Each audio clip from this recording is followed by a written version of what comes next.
Welcome to class. We're going to be talking about a mutiny today.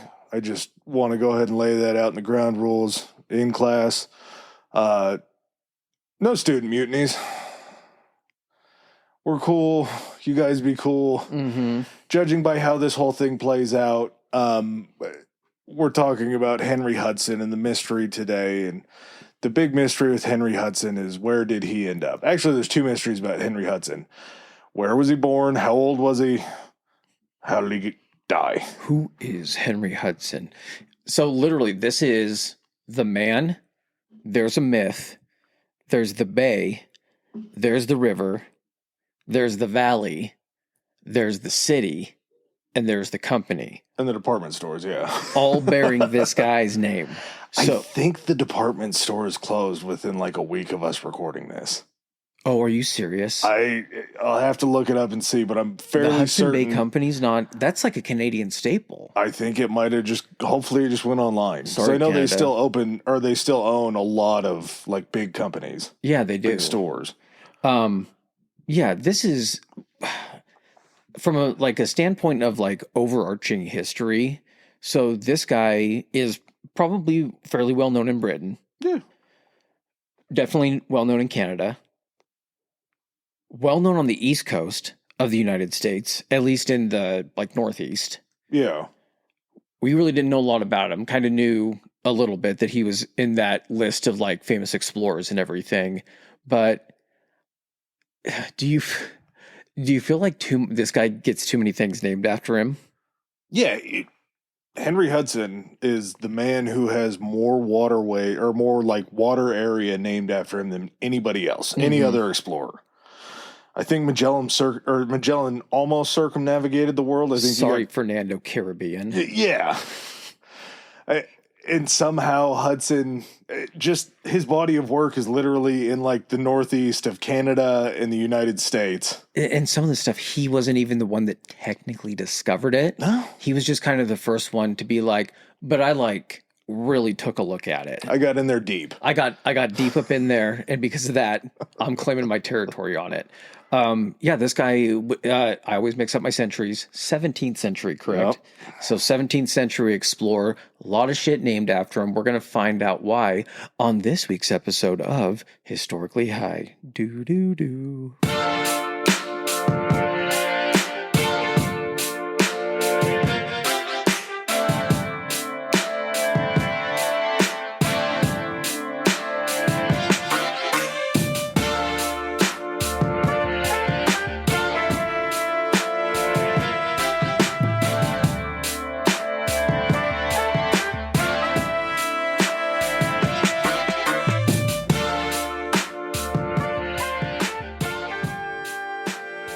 All right. Henry Hudson. Henry Hurden Hudson? Okay, so Henry Hurden, Jesus Christ. Henry Hudson Hudson III, born to Henry Hudson Hudson II and Barbara Alderman Hudson, whose father apparently was maybe an actual alderman. Possibly, so yeah. This might be a Smith scenario. Yeah, what are we doing here? This guy, I love this. We haven't run into many historical figures like this where it's okay, we do talk about their childhoods. It's not always the most exciting stuff, but you got to know where they're from.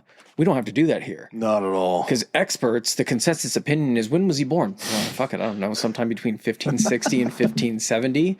Where was he born?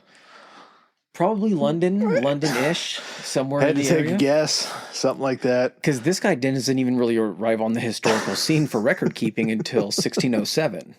That's just when he comes into existence. How many people back then? I was thinking about this when I was doing the boards. If you didn't come from a famous family, if you weren't royalty, and you were just kind of a common person, nobody knows your history. Zero. You don't come up. And you pop onto the scene like Henry Hudson III did. Real Thurman Merman type situation going on. But you just kind of come out of nowhere and you come up to be one of Britain's best explorers, greatest explorers. You got to kill a king or a member of the royal family, because who's going to know Gavrilo Princip's name if he doesn't kill Franz Ferdinand? you have to fucking do something to have somebody remember your name. And the only reason we know more about Princep's youth than we do about Hudson's youth is Princep did it at a much younger age. Exactly. And in a time that history was probably being records were being kept a little bit more. But yeah, also no like actual recognized either painting or photograph of really what this guy looked like. So that means we just get to let our imaginations run wild. I like to think this guy looks like Dwight Schrute. Oh, I was thinking more of an Anthony Hopkins, but yeah. Well, he's not as old as a Hop. We don't know. And then I was thinking too, I'm like, is this another Timothy Chalamet situation where... Highly doubtful. Yeah, I don't want this to happen to Tim. No. Henry was so rich, so famous. All we know about his wife is that her name was Catherine. Mm-hmm. Hudson, yes. I can't forget that. They had 3 children or maybe 5 children. Yeah, either or. Oliver, John, and Richard. John's going to play a pretty big part in our story.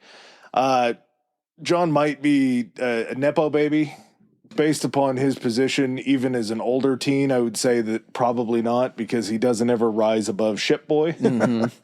Despite almost being a ship man. Yeah, he never made it to ship man. So we'll start our story with the Muscovy Company. There's a possibility that Henry Hudson II was maybe an investor in this company. They were chartered in 1555. Before this, they begin this voyage to the Arctic. A man named Sir Hugh Willoughby, fantastic name, would captain this first expedition as they crossed something known as the Barents Sea up kind of in the Arctic area. Like above Scandinavia? Mm-hmm. Okay. They would make it to a Russian archipelago called Novaya Zemlya, something along those lines. I have it written down for later on when someone ends up finding their way back to that. Yeah, there's J's and different things where they shouldn't be. They would then move southwards into Scandinavia, and much like you do in the Arctic, they would become trapped in ice at the mouth of the Varzina River. They said that they didn't freeze to death. They would be found a few years later by Russian fishermen. A few years? Yes.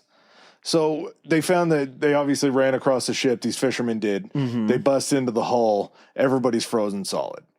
You'd think that they froze to death. What they really actually believe, somehow they figured this out. I don't know how you would carbon date this shit, because we're talking about the 1500s, that they more than likely died of carbon monoxide poisoning from having a fire inside their ship to try to stay warm. Yeah. Which, logically, it makes sense. Yeah. Logically, it never makes sense to me. I'm not going outside. Yeah. I'm going out like this, yeah. If we light the ship on fire, it's just going to keep us warmer, I think, is probably the general consensus there. Right around that time, during the same expedition, they had taken off at the exact same time. There would be another ship that was captained by Dick Chancellor. Dick Chancellor would make it much further. They entered into the White Sea in northern Russia. They would reach a monastery, the Nikolo-Koleski Monastery port. He was taken to Muscovy, and then which was Moscow at the time, because it was the we talked about this during the Peter the Great episode.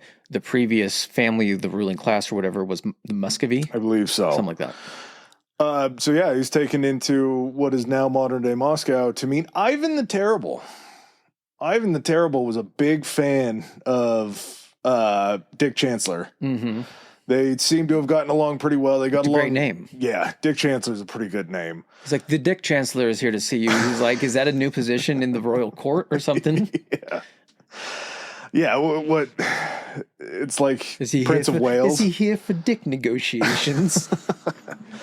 Ivan the Terrible got along so well with Dick that they actually struck up a very good trade relationship. It was basically an exclusive seafaring trade relationship, and this, I believe, was the Archangel port that we had talked about a little bit in the episode, or in the VOC Peter episode. Which one? The Peter the Great. Oh yeah. Because they hadn't opened up any other southern ports yet, because they were still trying to fight their way down there. Yeah, they didn't have the Navy down in the Black Sea Yep, you didn't have any seaports yet, so they would basically snag this exclusive deal going into Russia. They held it a monopoly up until 1698. I love just the straightforward naming of these companies as well. I mean, that's what you do when you're the first company and you get to just call it exactly what it is. Yeah. But you got to probably imagine too that Ivan had a say in that. He's like, so what are we going to call the company? He's like, we can call it the English-Russian Trading Company. He's like, I don't like it. He's like, how about we call it the Muscovy Company? He's like,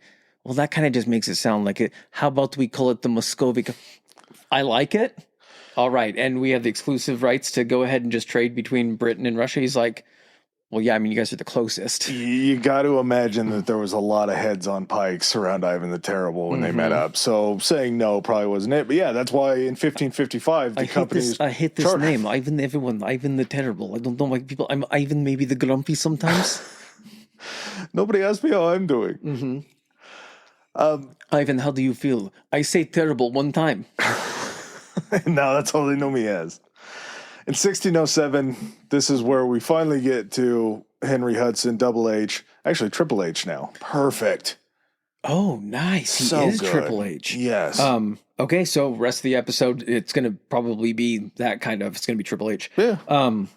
One thing, too, is this is right at the time. If you guys haven't gone back and listened to the Dutch East India Trading Company episode. VOC, yeah. The VOC episode, go do that after this because this ties in kind of at the very beginning stages. 1602 is when the Dutch East India Company, or the VOC as it was known in Holland to the Dutch, was founded in 1602. Now, once they break away from Spain, once Holland does that, they waste no time. They're like, shipbuilding is just on fucking point. They have these methods for cranking them out, and they establish, not at this time, but they're starting to work on it, this trading empire to get from China to the Spice Islands, things like that. Trade right now, everything is up for grabs. So you have all of these powers that were previously, the Spanish, the Portuguese, the British and everything. Everyone is looking for a way to kind of grab up their area in these trade routes and find better trade routes to try to get places faster and get essentially trade routes that they can themselves control. Yeah. So 1607, the reason he ends up stepping on the scene is because Britain is basically like, okay, the Dutch have kind of already, or the Spanish or the Portuguese, which they had to sail past all of those areas. Just to get to them, yeah. Well, except for the Dutch, but still. The Dutch had to sail past the English, too. Exactly. Just to even get out and have a chance of getting around there. So the British are looking for a way, and they're like, okay, there's got to be a way. Let's think of this planet. Land can't be the entire way. So there's got to be a way, like maybe up and around Russia. We haven't gone that far. I mean, we had that guy a few years ago get up to that island. We've been trading with the Russians, but what if we went past that and kept going east? So this guy has, Triple H has credentials. There's no history, but obviously he has to have these credentials and this experience because the Crown or the British companies that are going to be sponsoring this aren't going to be like, oh, hey, can you sail? He's like, I dabble. He's like, cool. Would you like to sail up and around Russia to try to map and kind of discover this northeast passage? We're going to talk about northeast, northwest passage. This is the entire focal point of the episode. But yeah, go up and around Russia. We think that, it does freeze up there a lot, but what does ice do in the summer? Melts. It melts. So I bet in the summertime, you could just fucking keep sailing and then eventually loop around to the right and you'll find China. This might be the first time in all my years on the planet that I ever looked at a map of... I love this. Of the Arctic. I don't know how I've never done this. I have done it, but on a globe, and you don't notice it because you know what globe? Okay, so back in the day, there were these things called globes, and they would be at the tilt that the Earth actually is on, and you could spin them, and they were always fun to see how fast you could get going. And then you would get your finger sometimes caught, and it would jerk it under the thing, and that was the end of the fun. But when you look down at a globe and you're looking from the North Pole, it almost has the ice and everything frozen. So you're looking at it and you're like, oh shit, this landmass is huge. You even think that you're looking at it and you're like, North Pole, it's enormous. No wonder we can't find fucking Santa Claus. There's so much room here. Yeah. When you look at it on a map, it actually just gives you the area of the North Pole and then shows you all the countries. Countries in the Northern Hemisphere are so fucking close to each other. Yeah. It then makes me go back and think of the Cold War when I'm like, well, they would have to nuke us and it has to go all the way across the Atlantic to try to hit its targets. It's like, oh no, shit, that stuff's just going over the fucking North Pole. Yeah, we're lobbing that because we're north. So much fucking closer in that way. It messed me up so bad. And then you look and you say it's the Arctic Sea, and you never think in your head, you think Pacific Ocean, you think Atlantic Ocean, you think Indian Ocean, you think all that shit. But then you look and you're like, oh shit, the Arctic Sea connects everything. Like the Atlantic just flows through here and it goes up. Then all of a sudden you go through the Bering Strait and it's into the Pacific. There's this other ocean up there that connects all this shit. No one just ever accesses it because you can't. Well, and there's never a top-down view of it, so you can't quite see the size of it and how it sort of just is a hat on it's like a yarmulke on top of the globe. Yeah. It's incredible, man. I don't know why maps get me, but every once in a while when I see one, it just blows me away. It's because you're used to looking at it on a page where everything is laid out flat and you don't get the sense of how close this stuff is, because how far are Russia and like North America away on the map? They're on separate fucking pages. Mm-hmm. They look about as far as you can get. And then all of a sudden you round that out at the top and you're like, oh, not that far away. No. Now the Bering Strait used to be a land bridge. I mean, it was that close. But they bring Hudson on. He had to have been credentialed. I don't know if it was British Navy or what. He had some sort of credentials. The Muscovy Company's like, yes, dude, you're the man. We want you to find this northern passage. As soon as as soon as spring comes around for us, the ice should start melting up north, which, again, spoiler alert, ice just doesn't melt until like June in a lot of these places. And we're talking about the Arctic, so it just never melts. And it also takes you a while to get up there. So you're leaving like right after the thaw in your own place just so you can get up there. It's not like it just, like you're saying, like on a lake, it's not like where it just subtly all melts. Once it melts and breaks up, then there's just huge chunks of fucking ice out in these ice fields, and you're in a wooden ship. So it's pretty dicey regardless. Not to mention the thing that you probably rely on the most, a compass, when it gets up into the Arctic areas. It starts throwing magnetic north all over the place. Exactly. So you can't even have truer magnetic north because it's being thrown left and right. That's kind of one of the big selling points for old Triple H, is that he had this experience with like being able to be a really good navigator. Like he was able to not just have to rely on magnetic north and compass and everything like that. He had these skills that apparently made him the ideal candidate. He was also recommended by somebody. So he's like, okay, I'm definitely taking this voyage. You guys want me to go ahead and go to the east to try to find this route to Pacific Asia. So he ends up setting sail May 1st, 1607. On the 80-ton ship, the Hopewell. Now, this tonnage is extremely misleading. Yeah. He's also, it's going to be crazier because he's going to go on lighter ships than this. And I guess it also just depends on the construction of the ship, because some of them are going to be heavier wood. There's different double methods. Bowed, is that what they're called? There's also ways of actually doing it to where I got a little bit deep into the ship aspect of this. You have the construction where it would actually be the planks just going and butting up against each other and then trying to be sealed and everything. Then you would have the one that would actually overlap. So it would be this one, then this one underneath it, and they would like shingles. How we get shiplap siding on houses. Exactly.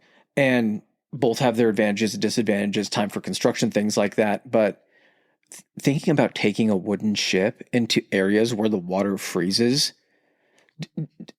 how does a wooden ship react to that? Because you're constantly having that wood in the water, which means it is absorbing a portion of that water. In fact, I think it was this ship, or I can't remember if it's the next one, has like a pretty constant leak to where they're having to pump out the water on a pretty regular basis. Before pumps are really a thing. But you have just some guy with bellows down there that's sucking it up and shooting it out. But you have the water that's soaked into this wood, and all of a sudden you're going up into this area where the water is freezing. I know it can't quite get to, because if you're able to sail through it, it's above freezing. But doesn't that like pop the shit? And then when it compresses back down, like if you go back into warmer water, all of a sudden you have gaps and shit and your ship doesn't float? I would assume that the wood probably is so swollen because it's sitting in the water that maybe that doesn't affect it. But yeah, cold contracts, heat expands. Yeah. So I don't know. It just seems incredible. They must have had some really good caulk that they used between those pieces of wood, because the gappage would have to happen. Hard caulk. Yeah. So they end up setting off on this 80-ton ship. Was it 38 feet? Was that one of the other ones? I believe it's not big. No, because when you look at it, if no one was standing on the deck, you'd be like, "That's a decent sized ship." Not bad. Yeah. Then you see someone step out on the deck and like, "Oh, You're much larger on that deck than I anticipated. Like, there's not a lot of room to move around. And they didn't have a lot of guys. They didn't need a ton of guys to actually man this ship. He ends up taking his son, John. And I don't know if his son, John, was his oldest son. And then 10 other guys. May not know. No doctor. No one with medical training. But they did make sure that these guys were a little bit of your jack of all trades. So if they ran into anything, they should be covered. I would probably want a doctor. I mean, it's 1607. You don't know what kind of doctor you're getting. They had figured out scurvy, though, surprisingly. Correct. And at that point, though, the main thing is if you got injured, it was just like, well, we can wait to see if it festers or we can just hack it off now. I'm a doctor, so you got to trust my opinion. Yeah, it blows me away to think about a lot of the men that we've talked about on ships, and there's just 12 people on this ship. Yeah. It is a small ship, but again, I think we talked about it when we were studying.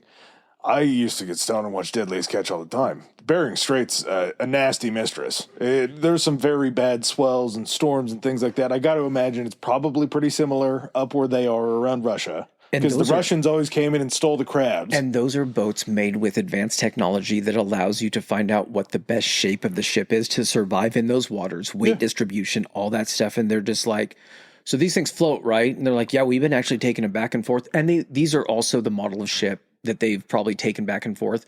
I don't know if this one, I don't think it was brand new. So I think it had made some voyages probably up to either Archangel. They said maybe down in the Mediterranean a little bit. So it had been seasoned a little bit. It was like a 3-year-old ship. Yeah. And once they set off, they would, as Chris said, May 1st, 1607, Triple H and his boys take off in this very small Hopewell ship. They hit Greenland by May 13th. Decent timing. So the way that this voyage, it's hard to make sense of it because they're trying to find the Northeast Passage, right? I think they're just trying to go across the north right now because they aren't thinking about going across over Russia. Oh, that's right. They're just trying to go over the top. Yeah. Hey. That's right. They're literally just being like, oh no, we're just going north. But we also have to, and this is at a time when Iceland had already been discovered. Greenland had already been discovered. In fact, Canada had already been discovered. There was settlements, I think, wasn't Jamestown kind of kicking off at this point too Virginia, on the east coast of the U.S.? The French were all along the French-named river. Near Quebec? Yeah. They I don't know if they'd founded Quebec yet, but it was very close to that time. So this is a time when, and this is also what kind of also doesn't make a lot of sense in my mind. I'm like, so this guy didn't even like discover all this stuff as far as like Europeans were concerned, but all this shit is named after him just because he was just happened to explore it a little bit more. Yeah, he went a little bit further. He spent a little extra time. They spent a lot of time up in the Arctic during this trip.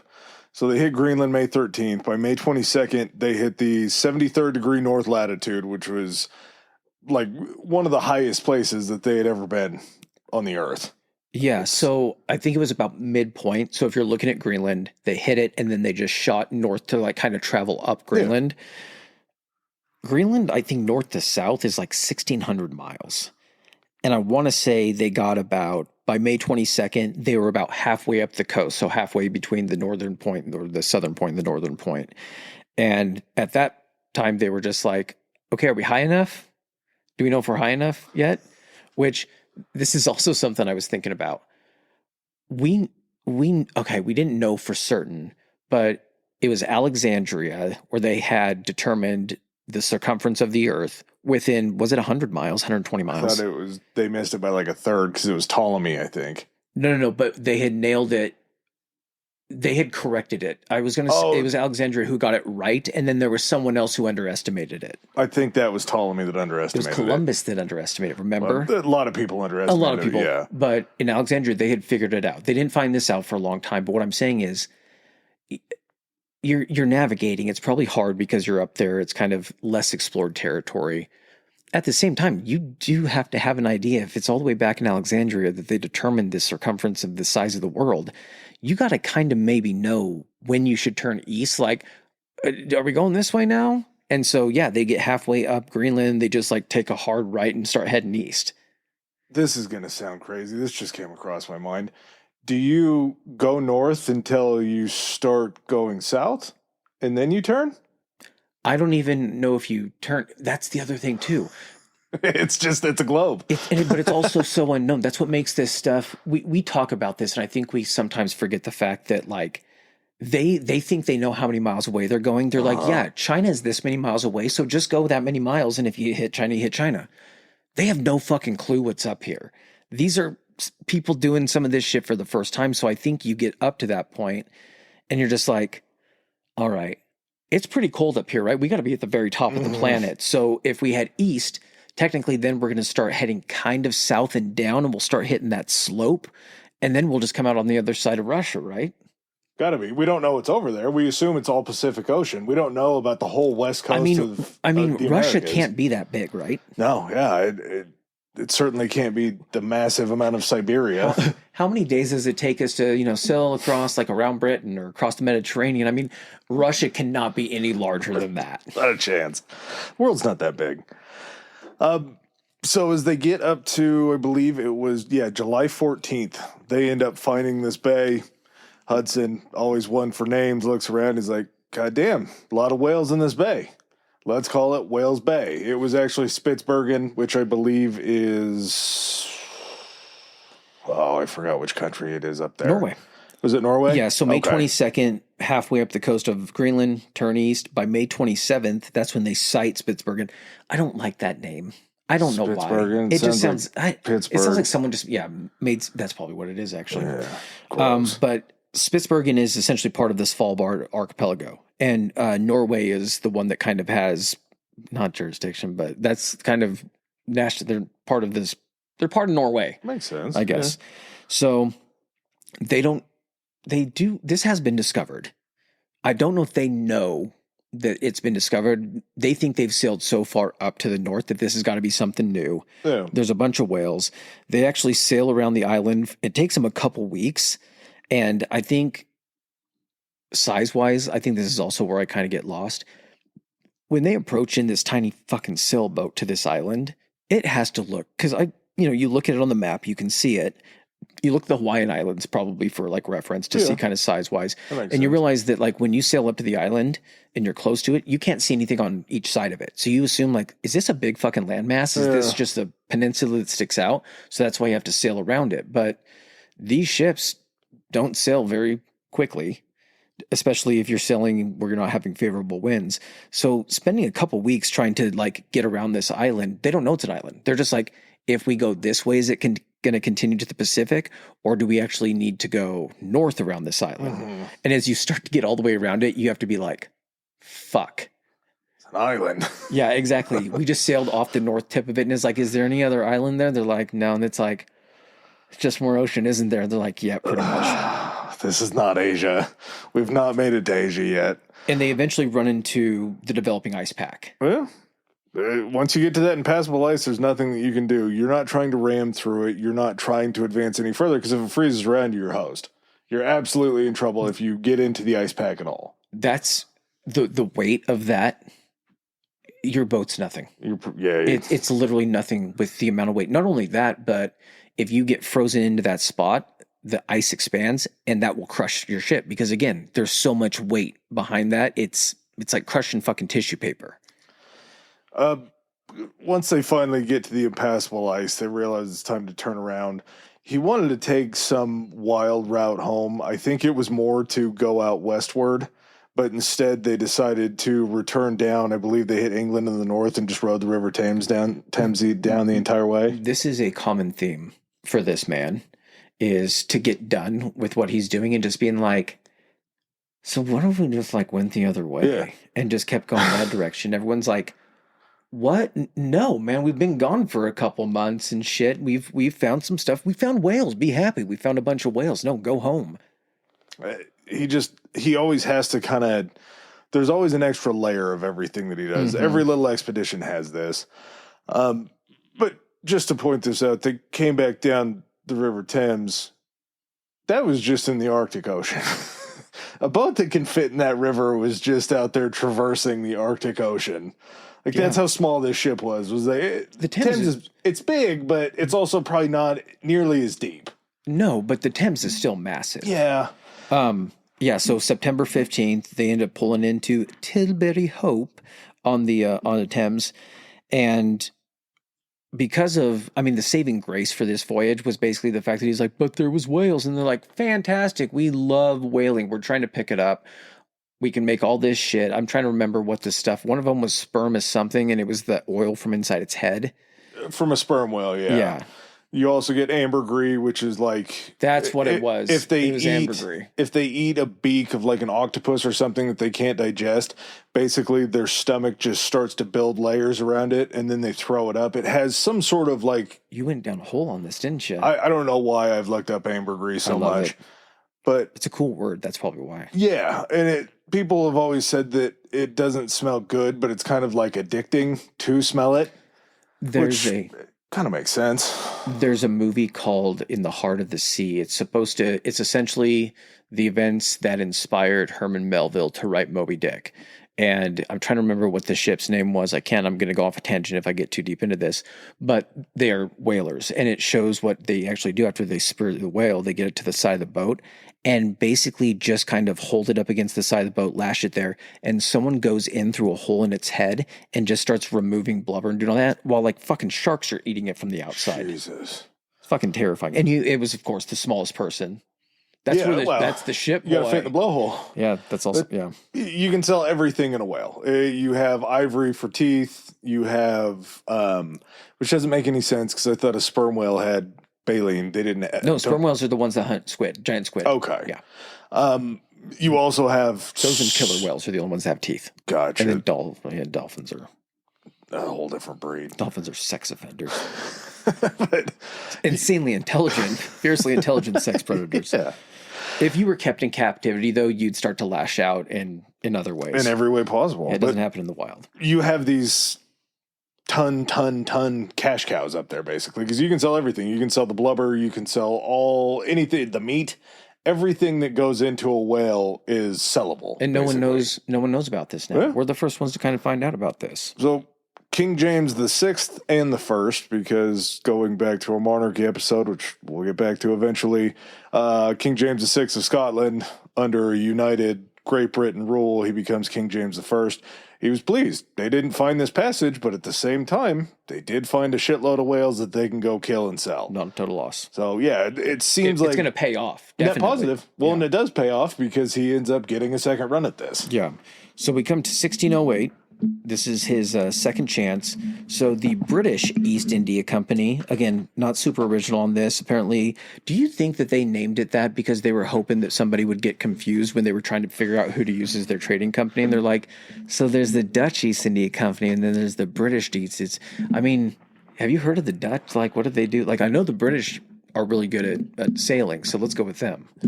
The BOC is like the great value version of the VOC. Yeah, you're kind of trying to do it to where, like, some websites will actually, you'll mistype it and it'll go to another website. Like they buy Not a terrible idea. So the British East India Company and the Muscovy Company, they're like, okay, we're going to go in this as a joint venture. We're going to try this, but what we want you to do is kind of stay closer to Russia. We're going to try to find out if there's that pathway through there. You don't have to hug the coast, but you're not going to go north. You're going to follow Scandinavia around. You're going to go past Archangel, and you're going to see what happens. Yeah, Northeast Passage. So they head up around Scandinavia. They go along North Russia, and they reach the place that I think you were talking about before, Novoya, and is it Zemlya? Zemlya. Zemlya. NZ. They're in the Arctic Circle, so they leave April 22nd. I think you said it. Traveled 2,500 miles, 4,000 kilometers to this archipelago again. They're in the Arctic Circle by July. That seems pretty fast. I mean, you're talking 3 months to get into the Arctic Circle. Once you're in the Arctic Circle and it's July and you look out there and you see nothing but ice fields again, you realize... Shit, or get off the pot. You either have to commit to going that way and hope that it's open, or you got to start heading back. There's not much that you can do. Their return to England wouldn't end up being until August 26th, so they probably went up there and searched a little bit, but they did come back much faster. This one was pretty unceremonious as far as making a new discovery goes. So this place that they reached was, trying to look at it on a map, it's along the same, like, okay, longitude and latitude. Latitude. Longe long, lat flat, longe long. Okay, so along the same longitude as like the Ural Mountains in Russia. So, I mean, they made it a pretty good distance, but again, there's not really a passage that way. No. So on their way back, Triple H is like, hey, let's maybe just start heading west. I got this friend named John Smith. He started the Virginia Company. He's landed in Jamestown. Him and I have had some correspondence. He said that there is a large waterway up above Virginia that could potentially be going west. You were referring to Native American rapist John Smith, correct? Yes. It's got to be the same guy. There's no way that there's two John Smiths, right? It got to be the same dude. So he starts headed out west, and his crew's kind of trying to figure out why they're not going south. Oh, I see this. So you're having this conversation like you're him, just like you did. It's him just talking in a mirror, being like, so we should all go west, right? Yeah, that's definitely a great idea, but we're not going to tell anybody about it. And then it just pans, the camera pans, and he's just talking in the mirror. Yeah, doesn't fucking tell his men. He's like, hey guys, I know we have been traveling at this point.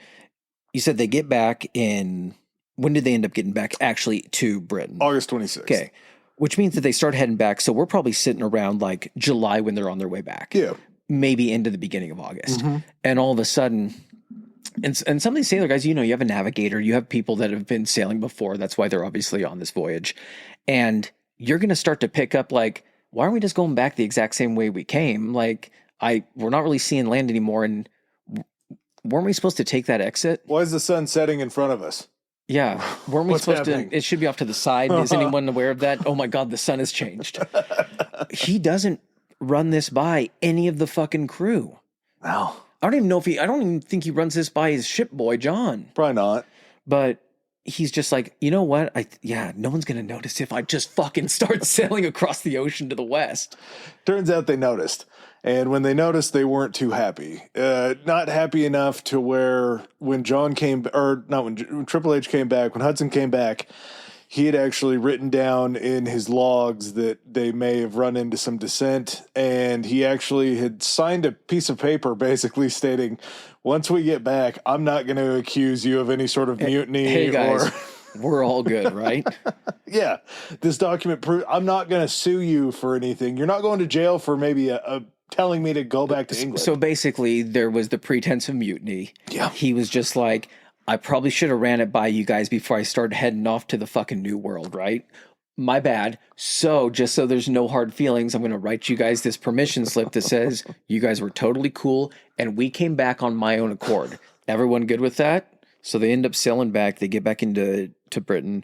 And this one, unfortunately, King kind of looks at it. Companies kind of look at it and they're like, whales? He's like, no, he's like, oh, well, I saw some walruses. They're like, well, you know, what can you get from, I don't know. They all ran away before we can kill them. So no whales, no. Did you find anything? So we're just going to hold off on any further voyages at this point. And your people were pissed? And you had to write a letter to not charge them with mutiny? Mm-hmm.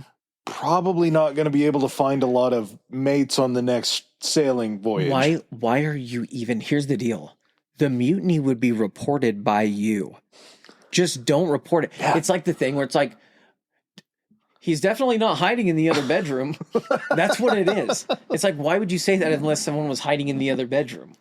Hey, don't even bring attention to it. How'd the voyage go? Nobody mutinied. You keep the logs, dude. Yeah. So I'm sure he's... How was it? Mutiny. I mean, there was not a mutiny. Sorry. Walruses is what I was going for. I just accidentally said mutiny. So I wouldn't call him blacklisted. He's just not going to be funded for a new voyage. But at the same time, he also has kind of built a little bit of a legacy now because he's been up into the Arctic twice. He's been to the ice pack. He might be more attractive to really anybody else that wants to go that way. He has kind of this rough outline in his head, though, from his friend John Smith, that there could be a northwest passage instead of this northeast passage. He's tried northeast twice. He's run into ice both times. Northwest, kind of, it's territory that people have been through, but nobody's been high enough up there to ever think maybe we could still go north and west. Now that I'm thinking about it, this man strikes me as one that has a lot of conversations in his own head. Tons. Like the thing where, like, they say if you're like with your wife or your girlfriend, they'll start having a conversation halfway through it because they've started talking in their heads, and then they start talking like, and then we'll do this, and then we'll go here after we're done with this, and you're just like, the fuck just happened? Yeah, I think how did we get to Costco? Yeah, I think he has these conversations where he's like, all right, yeah, we're heading west, and he's like, all right.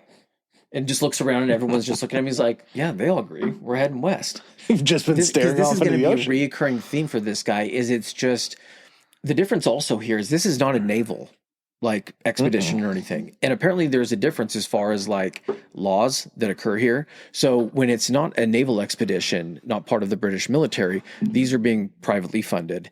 And sailors have rights in this. It's not like how you signed up for the Navy and it was just like, no, you got to fucking do what we say.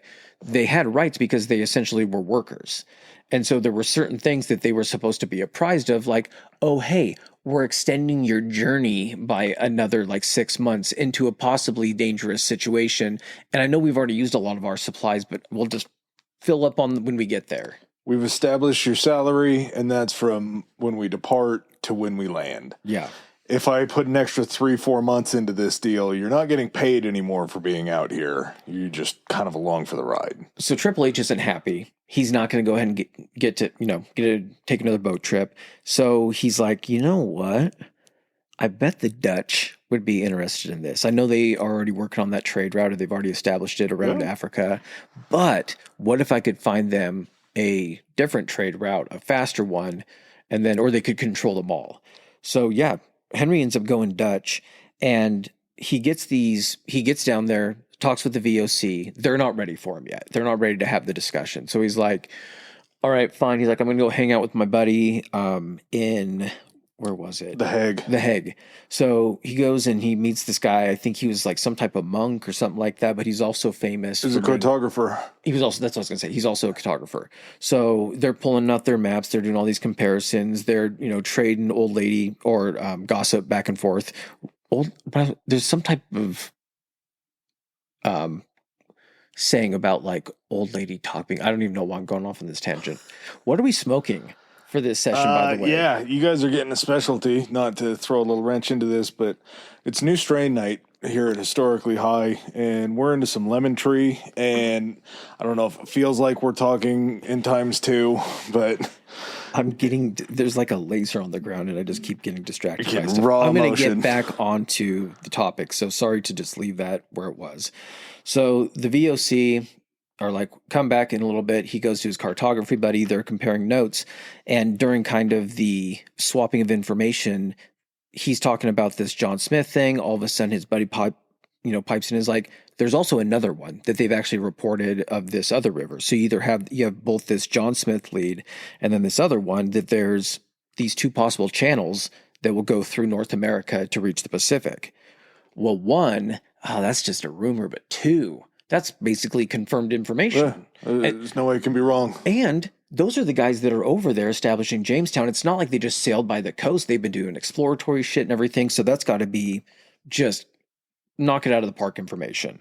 But when you go in and talk to the VOC, don't mention the Northwest Passage. Nope. They're not fans of this. They don't like that idea.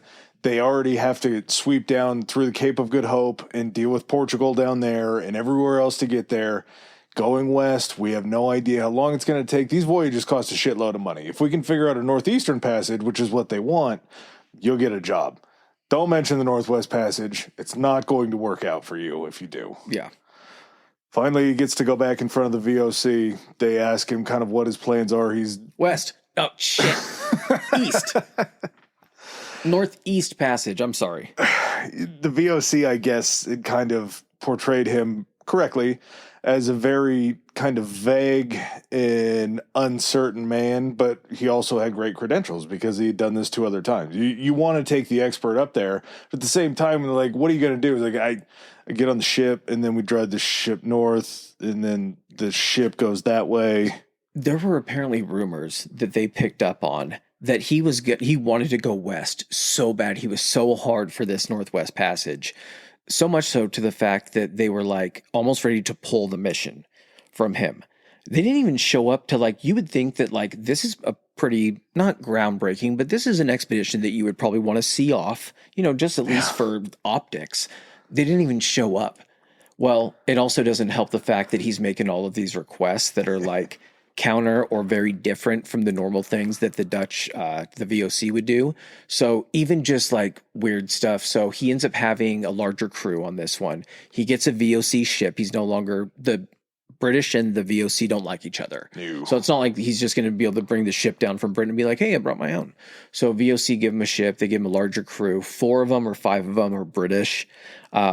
And then the rest of them essentially are part of the Dutchies. They're part of the VOC. So he's like, I got to have, what do you guys have here? Well, we have pickled herring. He's like, ooh, my boys aren't going to eat pickled herring. My boys need that pickled beef. I'm going to, you know what? I got a pickled beef guy. I'll go ahead and put in the order. You guys just go ahead and give me a blank check and I'll make sure my boys get their beef. So I smelled pickled herring and it's absolutely disgusting. I never want to try it. At the same time, just knowing that pickled herring's a thing and then just hearing that they pickled beef, I immediately was like, I'd rather try the herring, I think, because pickled beef sounds awful. That sounds disgusting. At least herring, you can kind of say that it cooks it. I'm not completely sure how it would cook to preserve the beef. Like, it just doesn't sound good.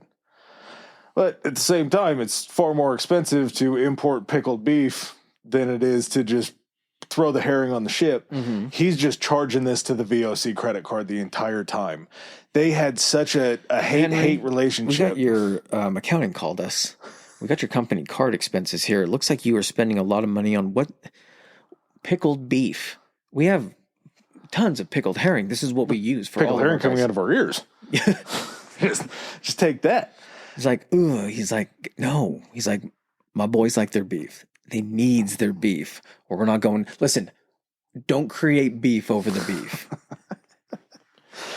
They had such just this hate relationship where 2 of the kind of qualifiers in the contract were that Hudson had to move his entire family to Amsterdam. Makes total sense based upon what Hudson's going to end up pulling on them, why they would want his family there. Okay. Collateral. Yes, I fully agree. When they said that, all I was thinking is like, so he's not distracted, or so he's not tempted to try to go visit his family or something. But now that I'm thinking about it, it's just like, no, it's to make sure he brings the ship back. Yeah. He has to come back here. Yeah, we needed a deposit. That one would be it would be accepted and then just completely ignored. The second one was they actually had in writing in the contract that he is not to make an attempt to go west ever, that his mission is to go east. They went beyond the contract because this is at a time when, you had your legal shit. But then they made him fucking swear on a Bible that he was not going to go west. And he did it right in front of him. And then apparently it was good enough for them to not show up to it, but still allow the voyage to go on. So they end up leaving. I want to say they leave Amsterdam. It was April 4th. So 16. Was it 4th? Oh, yeah, it was 4th. Beginning of April, 69. Listen, when we're talking, there's a 10-year guessing gap for this, guys. For his age. Can just probably say the month and be good here.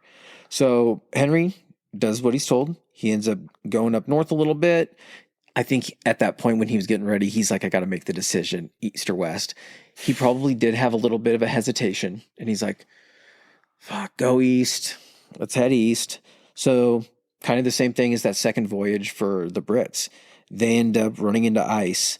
And you got to imagine, he was probably so fucking happy to run into that ice. He's like, I guess we can't go this way anymore. We still got like a bunch of our stuff left and we got time. I mean, you guys are getting, what if you guys could get paid even more? Like, I heard there's some pretty cool shit out west. Why don't we head that way?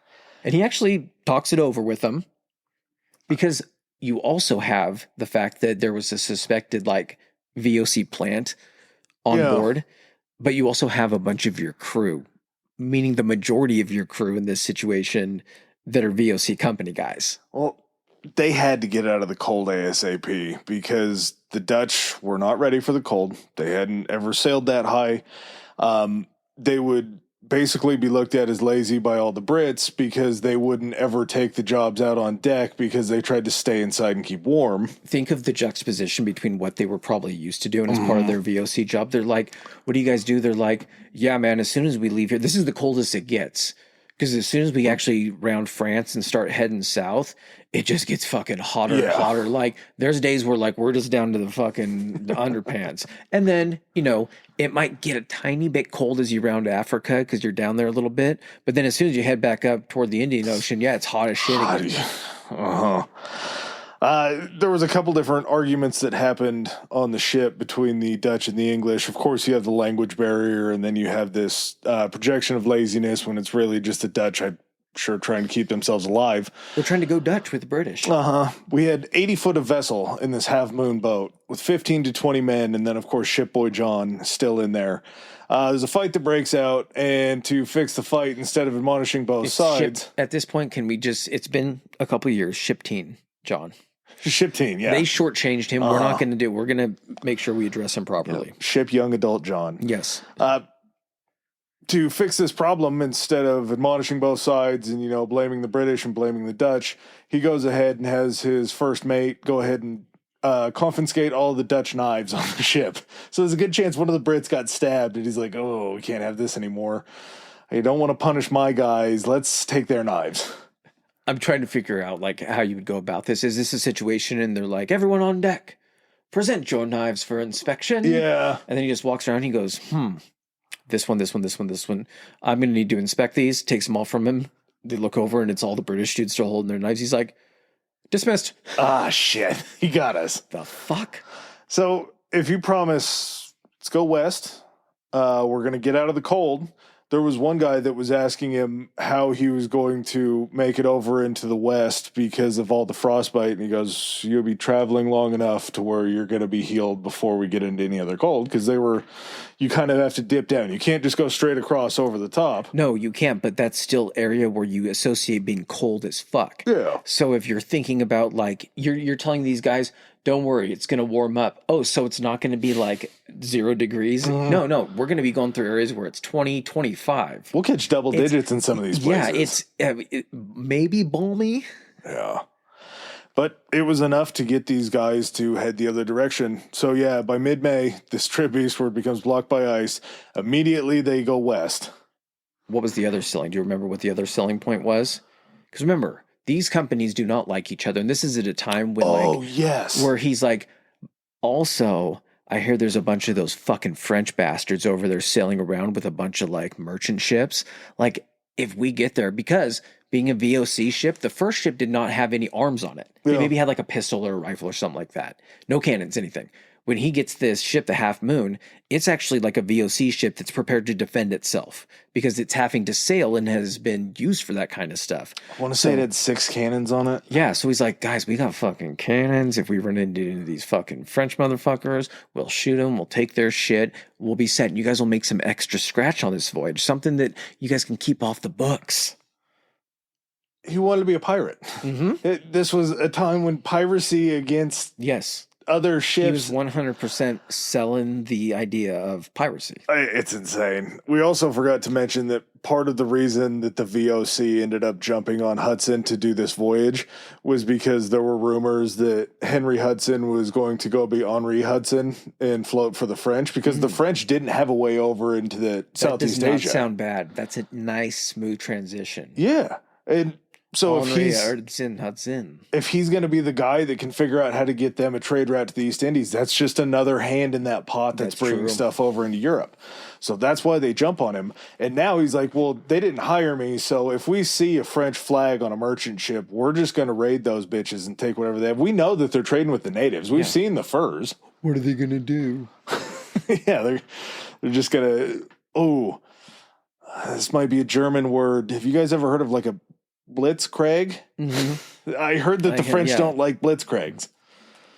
So July 2nd, they end up reaching, it's Newfoundland. Newfoundland, I believe. I know I always pronounce it, but when you pronounce it quickly, it ends up being Newfoundland. One of the podcasts that I was listening to for research, you have Newfoundland, but then you also have, coming up here, we're going to have Labrador. It's very easy to pronounce. It's like the fucking dog. Everyone has one, It's or like has the had one at Westminster one point or another. Canine Show. Labrador. Is it Labrador? No. That's how the person was pronouncing it. Every time it Oh. said that, it was like fucking nails on a chalkboard.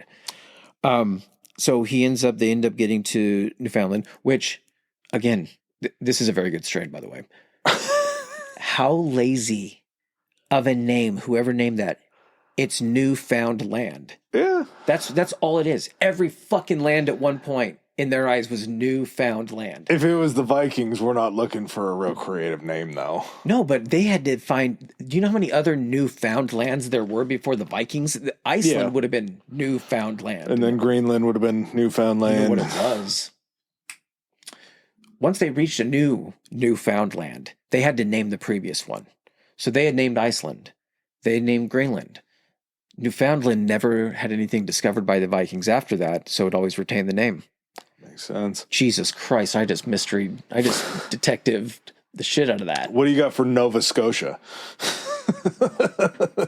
Nova is something. It's like a star. Like Terra Nova.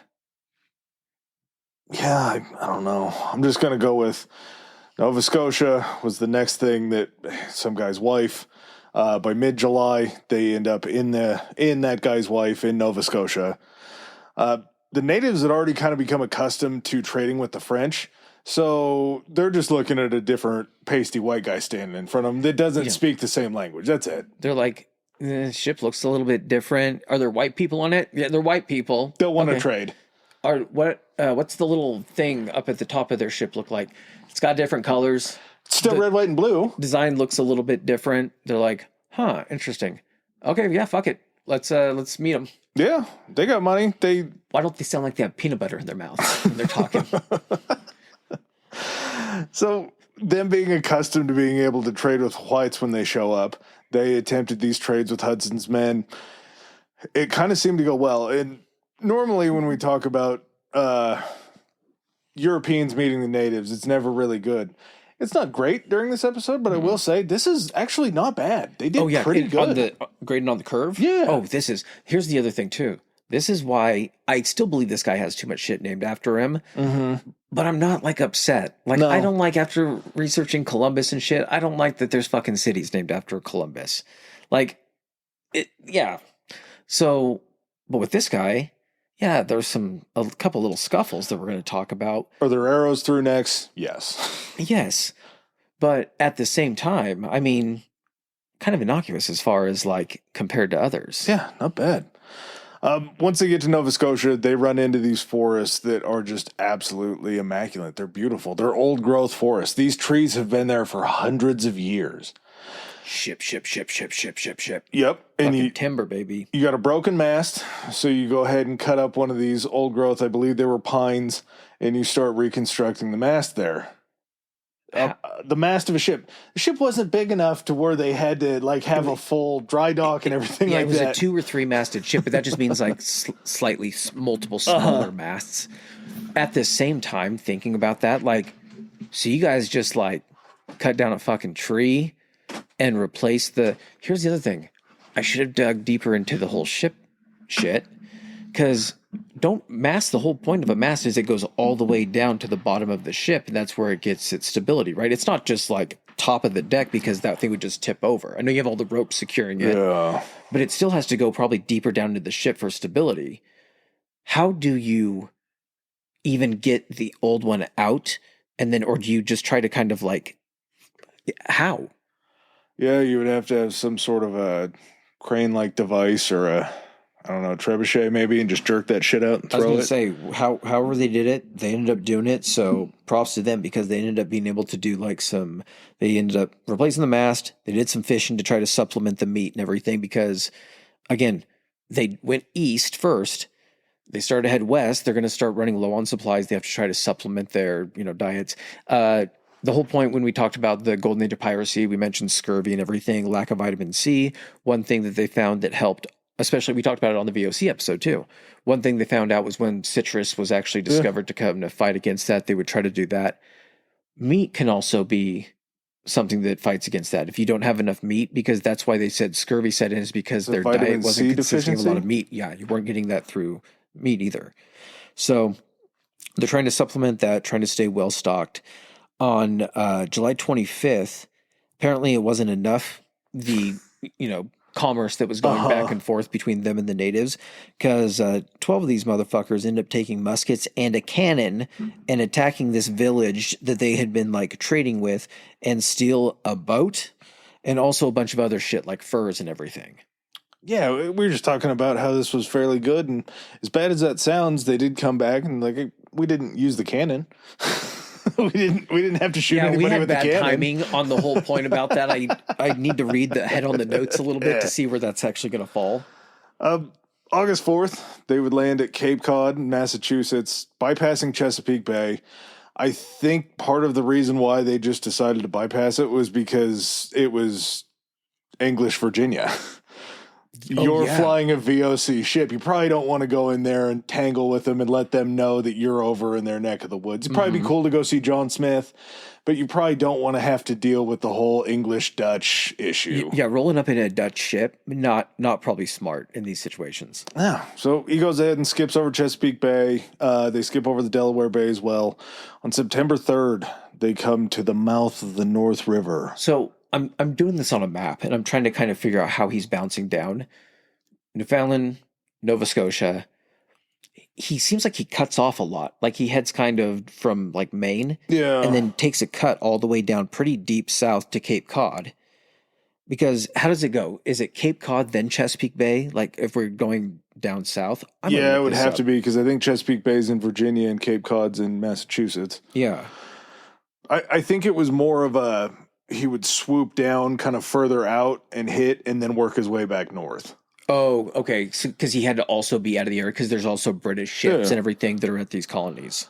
So the mouth of this North River was previously discovered by a guy named Giovanni da Verrazzano, which is where you get the Verrazzano Bridge in New York. This was actually an area that he had already discovered. He had already floated around in there, checked a lot of different stuff out, and he just didn't ever travel up the river. He stayed in this estuary because this is where the brackish water was. This is where the salt and freshwater meet. And the whole idea with the Northwest Passage is if it goes inland far enough, you're going to lose the salinity in the water.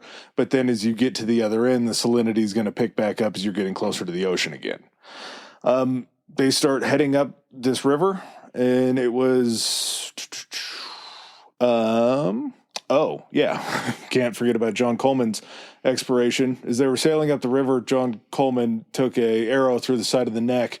Apparently, they had some unfriendly Native Americans that maybe had a bad experience with Verrazzano and were on the lookout for anybody else that was coming up there that looked different. I like to imagine somehow a messenger got down to those other Native Americans. From that, the 12 dudes raided the other camp. Yeah, if you see this weird looking flag, if you see a flag at all, just go ahead and start firing on them. White dudes and a flag. Surprisingly enough, they end up reaching the upper New York Bay on September 11th. Big day, never forget, New York history all the time. Their native trading went much better once they get into the bay. The Lenape tribe and them did very, very well. They got a lot of oysters and a lot of beans. So again, you're replenishing your food stocks, which means you're saving up a lot of what you had so you can go longer further, just depending on if this is the Northwest Passage you're looking for. In 10 days, the Half Moon would travel up the river to Old Kinderhook, and they actually sent a crew in the area where present-day Albany is. Yeah, the fucking stolen boat. Well, I think the stolen boat, they said, ended up... Oh, it sunk in a storm because they were towing it behind the other one. Yeah, so this was their They had scallop, another boat. Yeah, that's right. or shallop, whatever it's called, that they would take. But yeah, kind of cool that they had found Albany all the way back then. And Hudson in his logs during this whole entire time is just talking about the beauty of this valley and how incredible everything was. And when they pulled into the upper New York Bay, they discovered... I say discovered, but it was obviously already discovered.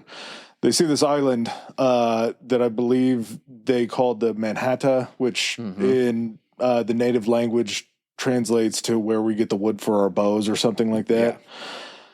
This becomes modern day Manhattan. This becomes like the nexus of the business universe, basically. This is where the Dutch are actually going to establish New Amsterdam in New Holland. Yeah.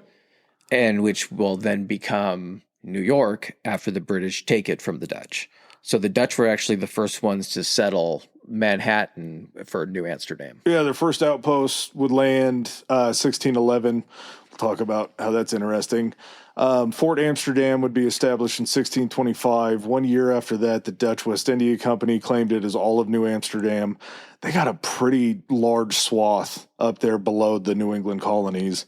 They kind of just jammed themselves in there. Yeah. Like, oh, no, you guys are good on either side. We'll just take everything in the middle. We're 1609 right now, right? Yeah. Yeah, so it was only another 5 years before the Dutch had established that fur trading post in Albany. So they tried to go because when they end up, when Hudson's in the New York Bay and everything like that, they end up heading up the river for the next 10 days, which, again, that's just a weird concept, a ship going up the river, because you have to have the wind going to get you up there. So it's got to be slow going. Like if the wind's not going, you got to try to anchor down or get off to the side or something. An ocean vessel. Exactly. They end up sailing up. They reach the Albany area. And then I want to say that some guys went out in the smaller boat and kind of got a little bit closer to where present-day Albany is. So at this point, the decision is reached September 23rd. They're like, okay, it's going to kind of trying to figure out like, how cold is it going to get down here and everything. We need to start heading back. And he actually makes that decision. So crazily enough, he's not just like, no. Makes a dumb decision later. Exactly. He's like, we need to keep it. No, he decides to go ahead and head back. But with the information that he gained just during this voyage, yeah, like you said, Dutch established it, used it to establish a claim to the region. They were there by 1614, as far up as they went. So they were trying to get as deep up in there as they could at Albany. And then by 1625, that's when New Amsterdam on Manhattan Island is the capital of New Netherlands. The New Netherlands. And they held it for 38 years before the Brits were like, get the fuck out. This is New York now. We like that stock exchange thing, though, so we're going to keep that. Yeah. The stock exchange is our idea. Copyright, our idea. You're not getting it. So upon this realization that winter's setting in, Hudson starts talking to the boys. He's actually having a little communique now, and he's like, let's go to Ireland. We go to Ireland, we hang out there for a little bit, we go ahead and come back. Why would you want to go to Ireland? Because it's not that far away from the Netherlands. You could probably make it up to the Netherlands. What's waiting for you back in the Netherlands? Very, very angry VOC. Mm-hmm. Because they made you swear on the goddamn Bible before you left that you were not going to go west. And your log for the majority of the trip is all about what happens in the West looking for this Northwest Passage. It flashes back to like 3 months prior when he's supposed to be pulling back in and they're sitting out on the docks being like, shouldn't he be here by now? Well, and that would be the one time that they would be there because we forgot to mention as they left port, the VOC didn't even show up for the boat launch. They're just like, sure. That. Yeah. Go ahead. And he never even brought his family down. So his family wasn't there either. They stayed in England, so the down payment on bringing the ship back is no retainer. Still back in England. Yeah. All right. Before we go any further, because the return voyage and what happens after that is pretty wild. Let's take a bathroom break. Oh my God, Adam! What is that up in the sky? It's a bird. It's a plane. It's socials. Oh my God! It's faster than Instagram. That's historically high pod on Instagram. More powerful than X. It's historically high, historically HI on X. Able to leap tall threads in a single bound. Back to historically high pod on Threads. And, I guess there's still Gmail, right? We got that too. That is historically high podcast at gmail.com. All right, guys, back to the show. All right. Triple H is heading for Holland. No, wait. Sorry. No, he's not. He's heading for Ireland. He's not headed for Holland. He's supposed to be heading for Holland. He's headed for Ireland. For some reason, after that, it's decided, probably because he wanted to go back and see his family, why don't we just head for England? I know that this is a VOC ship, and I know that we avoided the English in Virginia because we didn't want to run up on them.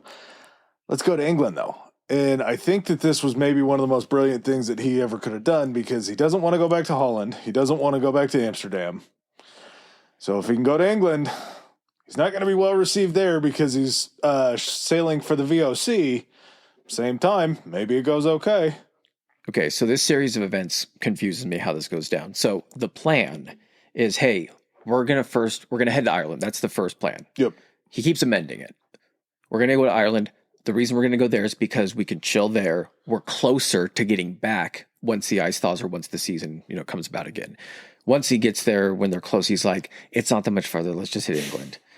Listen, they're cool with me. Yeah, they didn't sponsor my third voyage, but it'll be fine, guys. And the 9 VOC guys on the ship are like, no, fuck, well, no.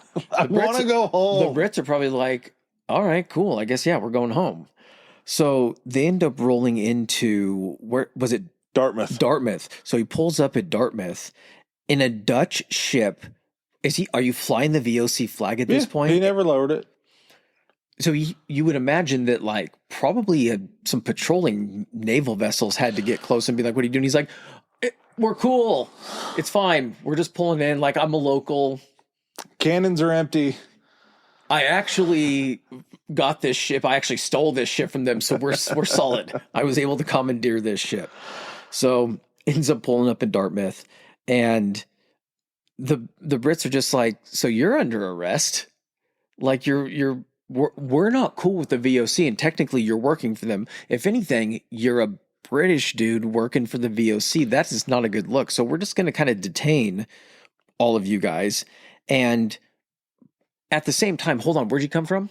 It's like, well, oh yeah, we came from actually the New World. We found a whole bunch of new stuff. Let's take this man's shit. We need to detain this man and also take all of his logs because that's useful. He invited the English cartographers onto the ship to copy all of the maps that he had made. You got to start fucking trying to get in their good graces. He's like, this is what I present you.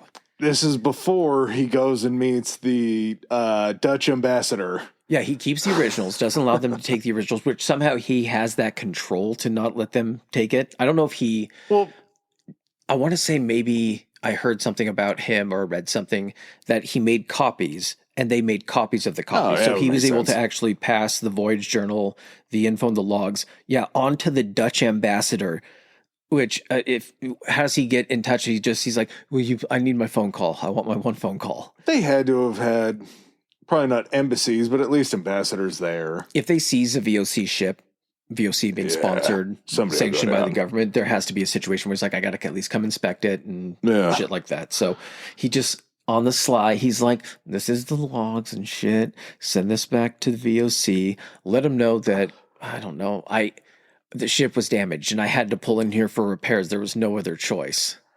This might be one of the most ballsy things that I've ever heard. Not only did he pass the logs off that have all of the charts from him going the direction he promised that he wouldn't, then he asked them for money for improvements to rebuild the ship and more supplies so they could go back to the place where he promised he wouldn't go. Just a full-on slap in the face. Of course, when the VOC get all this, they're like, hey, come back to... Shooter's going to shoot, baby. Yeah, I guess... You miss 100% of the shots you don't take, Michael Scott, Wayne Gretzky.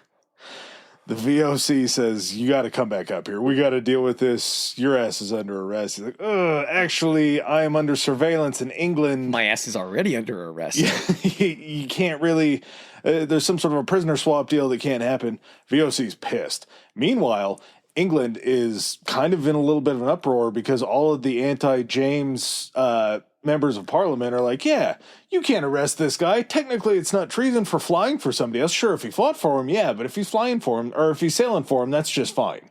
Look at his maps. Yeah. We already have maps of these areas, but he has, holy shit, he has maps of new areas in between our areas. Yeah. By the time... timeline wise, I kind of am trying to break this down. So he comes in, he gets detained, he's able to pass the journals off. At the same time, they're copied by the British. So now the British have that information. Dutch technically are in possession of that information, but it takes a while to get down to the VOC, I'm guessing. At this point, the VOC now gets this, finds out he went west. They're pissed about that, but at the same time, the gears are now turning of there's shit to the west. We're pissed that he did this. Yeah, I think it took him a minute, though. But at the same time, they're like, we got to go check this out. At the same time, the British, when they get this information faster, they're like, okay, we kind of have to jump on this. Like, we're already, the VOC are either catching up to our shipping or they're already surpassing us. we need to give this guy just whatever he needs to go and do this. It's not a huge investment on our part. Yeah, we've already made 2 investments that didn't exactly pan out. But hey, that was when we sent him to the east. Maybe this dude is like, you know what he is? He's a second half kind of guy. You got to let him, take a shot. So one of his English buddies, Sir Thomas Smith, would end up going and speaking to Hudson, and Hudson showed him all of the maps and everything like that. He says, I know that there's one other place over here. The name's escaping me. It's called like the Deathly Falls or... Yeah. It was something like that. So basically what it was describing is an area where a large body of water empties out through a smaller area into another large body of water. You're condensing that flow of liquid, I guess. So it makes the sea relatively, there's a lot of like eddies and like currents and like undercurrents and stuff that make it very hard to keep your ship pretty dangerous to get through. It'll bring it and try to bring it into the shoals and the rocks and everything like that. So, but the whole kind of thought process behind that is like, that's only created where there's large, like in their experience, if you're looking at like where a large river or, even the Mediterranean, which is huge. Yeah. I know that's also, until the Suez Canal was made, it was technically landlocked, but, seeing how that reacts, they're like, oh, that means that there's a large body of water and it's got to be the Pacific. It's flowing down into the ocean. Yeah. So Smith kind of takes us under advisement. He's like, hey, I know that James is pretty mad at you. I know that that's not a relationship you want to go with. His son, though. James is disappointed. Yeah. His son, Prince Henry. We have a Henry to Henry connection, something going on here, ends up taking a meeting with Henry Hudson, and he was fairly impressed by Prince Henry. Prince Henry was a very learned kid. Henry? Yeah. Hey! That was their icebreaker. Yeah. Prince Henry goes to his father and basically explains to him what Hudson wants to do. He said 2 days after they had this meeting, the surveillance on them dropped. Listen, you old cunt. You're off the throne in 5 years, and it's going to be sooner unless you listened. I like science. I like exploration. I'm going to pay for this guy to be able to do this thing. You don't have to be involved. Chances are, it's going to be bum. But guess what? He's probably going to die, and then you can go ahead and tell me about it, how it was a failure. If I'm wrong, you get to tell me about this until you die. If I'm right, I just established this during your rule, this new trade route. So it's win-win for you. No one will find out about it if it fails. Everyone will find out it's you if it succeeds. Yeah, and the crown ended up going ahead and, I guess, blessing the voyage. There was a group that got put together. It was part of the Virginia Company. There were also political figures that definitely invested into this. East India, British East India, Virginia Company, which, again, excellent naming because the entire reason that this company was chartered by the king is to populate Virginia and Jamestown. So that's what they were doing. They're like, Virginia Company, you guys, that's your sole goal. You're going to go populate the East Coast of the United States. Got to have a sick name for this conglomeration, right? Mm-hmm. We're going to go with the Company of Gentlemen. That's right. The Company of Gentlemen ends up sponsoring this fourth voyage, or I guess, fourth voyage for Hudson to go over and discover this Northwest Passage. I mean, I think, you got to roll the dice with him again. You have these other outside interests now. It's not just the crown that's sponsoring this and paying for it. You have these other companies that are investing in it. If they know that if they don't act on this, as soon as that information, even because they didn't know the information got back to the VOC. Yeah, probably or not. Maybe they suspect they're like, even if any of this gets back to the VOC, they're going to be doing this. We just have to do it first. Like, we don't necessarily even have to like this guy, but he's the guy to do this. So we kind of have to be the ones that are footing the bill. Yeah, he's our dog. We got to ride him out exactly. there. They would end up wrangling up a ship named the Discovery, which... funny that would be the name. 55-ton, 38-foot vessel, which 38 feet's insane. He's getting a smaller ship. He's getting more crew. More I crew. think. Yeah, because it was 23 men. Dude, this is 23 men, and again, a ship now older teen, certainly coming up past drinking age in England. Shipboy John, but there's motorhomes that are longer, I'm assuming, than 38 feet. Like, we've reached a point to where they're shoving too many men on too small a ship, and with another ship that was it a shallop? All those seamen packed in there so tight. Yeah, nobody's hitting the spot there.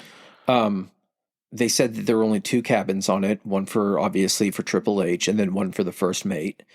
We're going to get into names of people that are on this because this is the juiciest of all the voyages. Yeah. Oh, yeah. And we'll start kind of listing off people in their positions. People change positions during this. This is what's going to kind of lead to Triple H's downfall.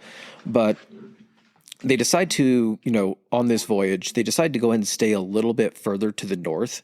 So they're going to come up, basically, instead of going to where they already went up the Hudson and gone up to Albany, they know that that's a no-go. So was it there was the John Smith information, and then there was the information about the one at like a higher latitude or something like that. That's the one that they're going for at this point. Yeah, the first John Smith information led them to what is now known as the Hudson River. So they're staying north. They kind of skirt the southern tip of Greenland, right? They're just trying to kind of keep as much land distance between land like you normally would. Yeah. So the whole thing ends up kind of going south almost before they leave because they leave April 17th, which is already a month behind Hudson's kind of his predetermined schedule in his head. He knows what the ice looks like over there. He knows kind of when they need to be able to go and make this move. So they're already a month behind what Hudson wants as his schedule. As soon as the Discovery set sail for North America, they reached Iceland by May 11th. They had to stop there for a couple weeks because the fog was just impossible for them to go through.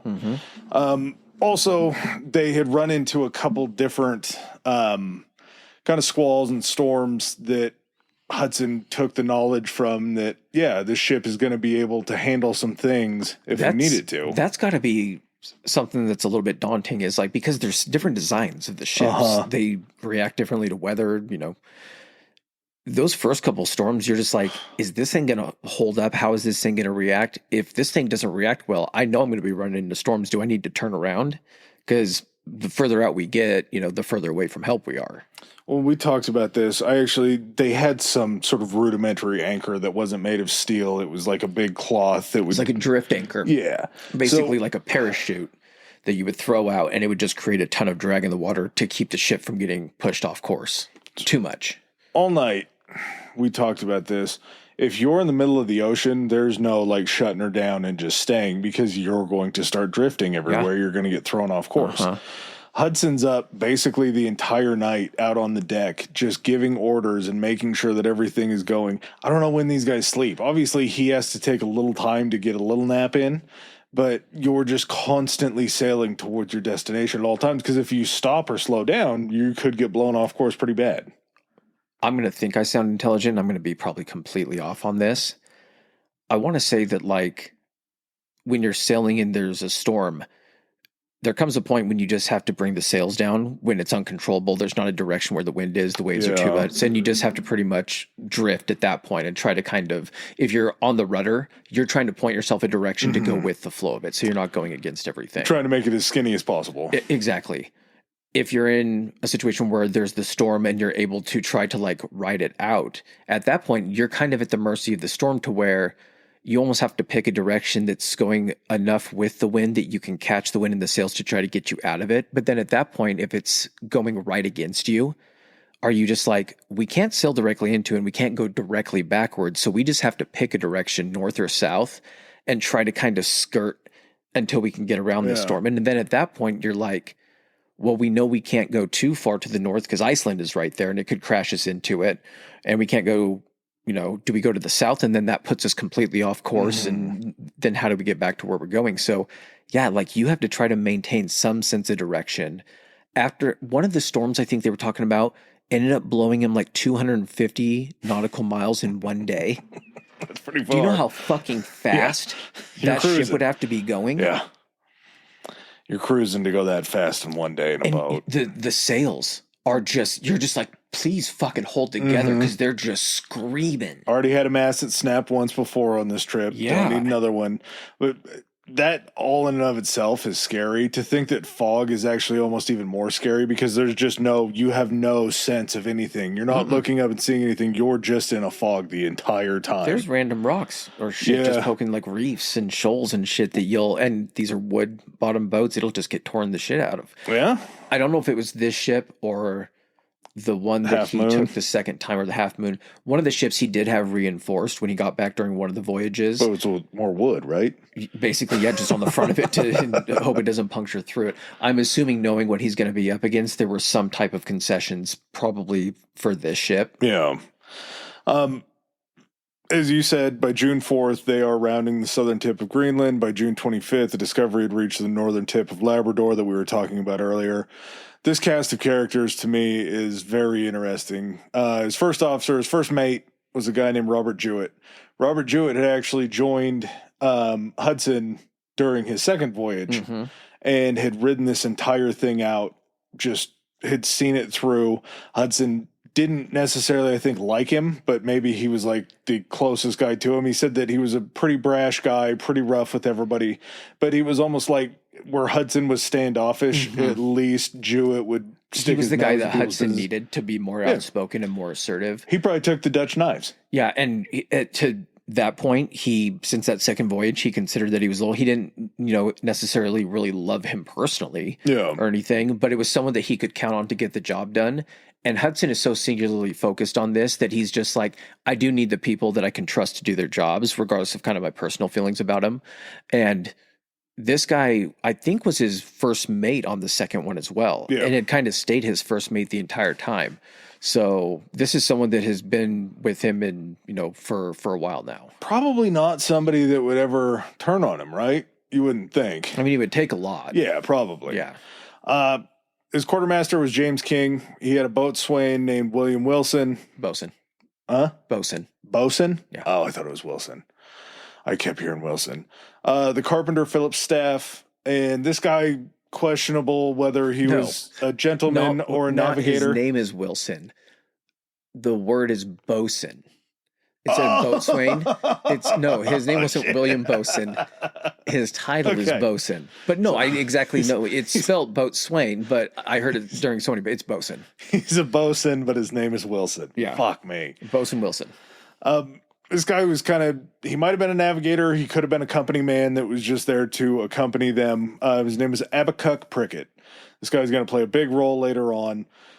There was one guy that was pretty much new to everybody, wasn't really into sailing that much. He ends up coming on board as Hudson's second mate. His name is Henry Green. And this guy was basically like Hudson's heavy. He brought him in to try to control any problems that he didn't want to control. He was a very brash guy. They said he was fairly intelligent. Also, a guy that you just randomly invite on the ship. Enforcer. Yeah, He was everybody's going to be the question enforcer it. on it. The other thing, too, is they had a doctor on this one as well. They actually had an actual, what was a medical doctor at that point. Well, you're investing more money into this one, so you got to send over a doctor maybe. Maybe it was because they're going further away. Who the hell knows? Oh, yes. So when they reached the northern tip of Labrador, they would enter what was known as the Hudson Strait. It was between the Baffin Island and then Nunavut, which must be another landmass up there. Nunavut. Okay, Nunavut. I only know that because I see the dude that is doing the power up there on my Instagram feed sometimes. He's the Native American dude, or the Inuit dude that's signing the bills over and everything. He's fucking badass. Okay. This they thought was this Northwest Passage. This was where they believed it was going to happen. And they end up passing through this very tough water. They land in this very large bay that would become known as Hudson's Bay. There's an irony about this because there's a small bay off of Hudson Bay. We have a sort of bay inception type deal called James Bay. It's kind of like the testicles of Hudson's Bay. And I'm not knocking that on James Bay. I'm just saying descriptively, that's kind of what it is. Yeah, but interesting that Hudson's Bay is named after him. Bayception. Bayception, yes. So Hudson's Bay is about half the size of the Mediterranean. Huge. Which is enormous. Enormous enough to the fact that, you're thinking we're boating and stuff on the lake. We get into a little bay. You can see everything around you. You get into this bay and it just looks like it's ocean. You can't see because of the round fucking earth, the curvature of the goddamn earth, you can't see the other side. So basically he's like, well, I can't just sail straight out because I have no idea what's to the right and left of me. At this point, it's all kind of unknown. Yeah. And so basically as soon as he gets through the bay or through the strait, he hangs a left and he's just following that coast because in his eyes, if he just stays along that, it'll keep dropping him further south, and then dump him into the Pacific. I caught you at just the perfect time on that, didn't I?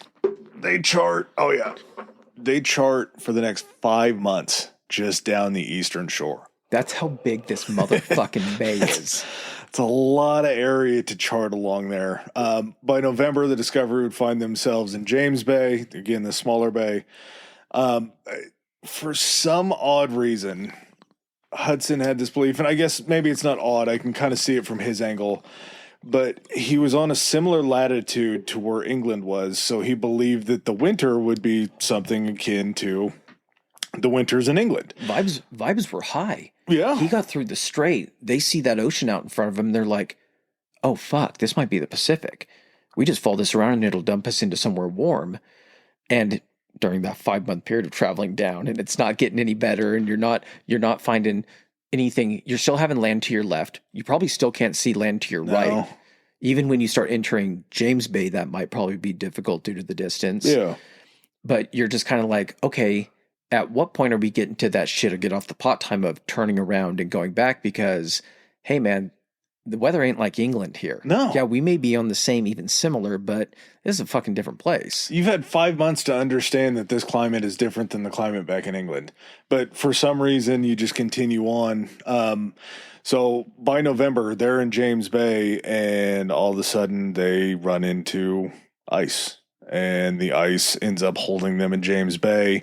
They would become trapped. And Hudson, I don't know if he still wanted to continue going at this point, but he wants to shut her down for the winter. They're not going to make it out because of the ice. And this is where Hudson starts making just bad decision after bad decision. Yeah, because technically, if you try to get out, even if it didn't start to freeze over, but you left a week later. Yeah. Or a week earlier, sorry. You're still going 5 weeks. Or if you're just hauling, it probably, if you're not sitting there mapping it out, and that's what takes the longest time is trying to do that, then you're probably still going to hit the ice because you're heading further north where it gets colder. So regardless, they're getting trapped in this bay. It just depends on where it is. So maybe that was the decision to stay in James Bay. They end up eating each other. I wish. We'll get to a couple of those. We got a couple of those coming for sure. But they end up beaching the ship when they get on there. Philip's staff. It'll crush it. Yeah. They got to get it up and out of the water or else it'll be crushed by the ice. Philip's staff, their carpenter, says, we got some extra wood. We can take down some trees. Let's build ourselves a cabin because it's going to be much easier to heat a cabin than it is the whole entire 38-foot ship. We can make a smaller cabin than 38 feet. Yeah. And Hudson says, no, we're not going to do that. And then 2 weeks later, once Hudson realized how much it takes to heat the ship, he's like, maybe we should build a cabin. And everybody... 2 weeks too late, dipshit. Yeah, the crew's looking at him like, staff said this 2 weeks ago, and you said, no, now you want to build a cabin? Well, guess what? Now there's snow and frost everywhere, and we can't get enough wood to set all this stuff up. It's the first... Well, not the first bad decision, but... a major bad decision. An early in a long list of bad decisions. Yeah. So after that, I believe it was like 2 weeks into them being there, one of their gunners, John Williams, ends up dying. And basically when a sailor dies at sea, what they do is they'll kind of have like an auction for all of their belongings. Mm-hmm. And then all of the money that they raise will be thrown into a bag. Once they get home, it'll be given to the dead man's family. Yeah. Everybody was pretty fired up because apparently he had a really nice coat. John Williams had just this coat was hot. Beaver fur, super lined, I'm sure, just fantastic. Something that'd be really good for the wintertime. Hudson goes ahead and takes it off the auction block, and he walks over and he hands it to Henry Green as like a gift. Henry Green, the asshole that started multiple fights and caused a lot of dissension during this whole entire operation, now just gets this coat. And again, this is a private enterprise. So there's not the kind of structure that there is, during these naval voyages. And I guess Jewett had been talking shit since Iceland. Jewett was not very pleased with this final voyage of Hudson. Hudson ends up getting mad enough that he demotes him all the way from first mate down to just seaman. I'm not sure if that's MEN or MAN, but that was what he got demoted to. Seaman.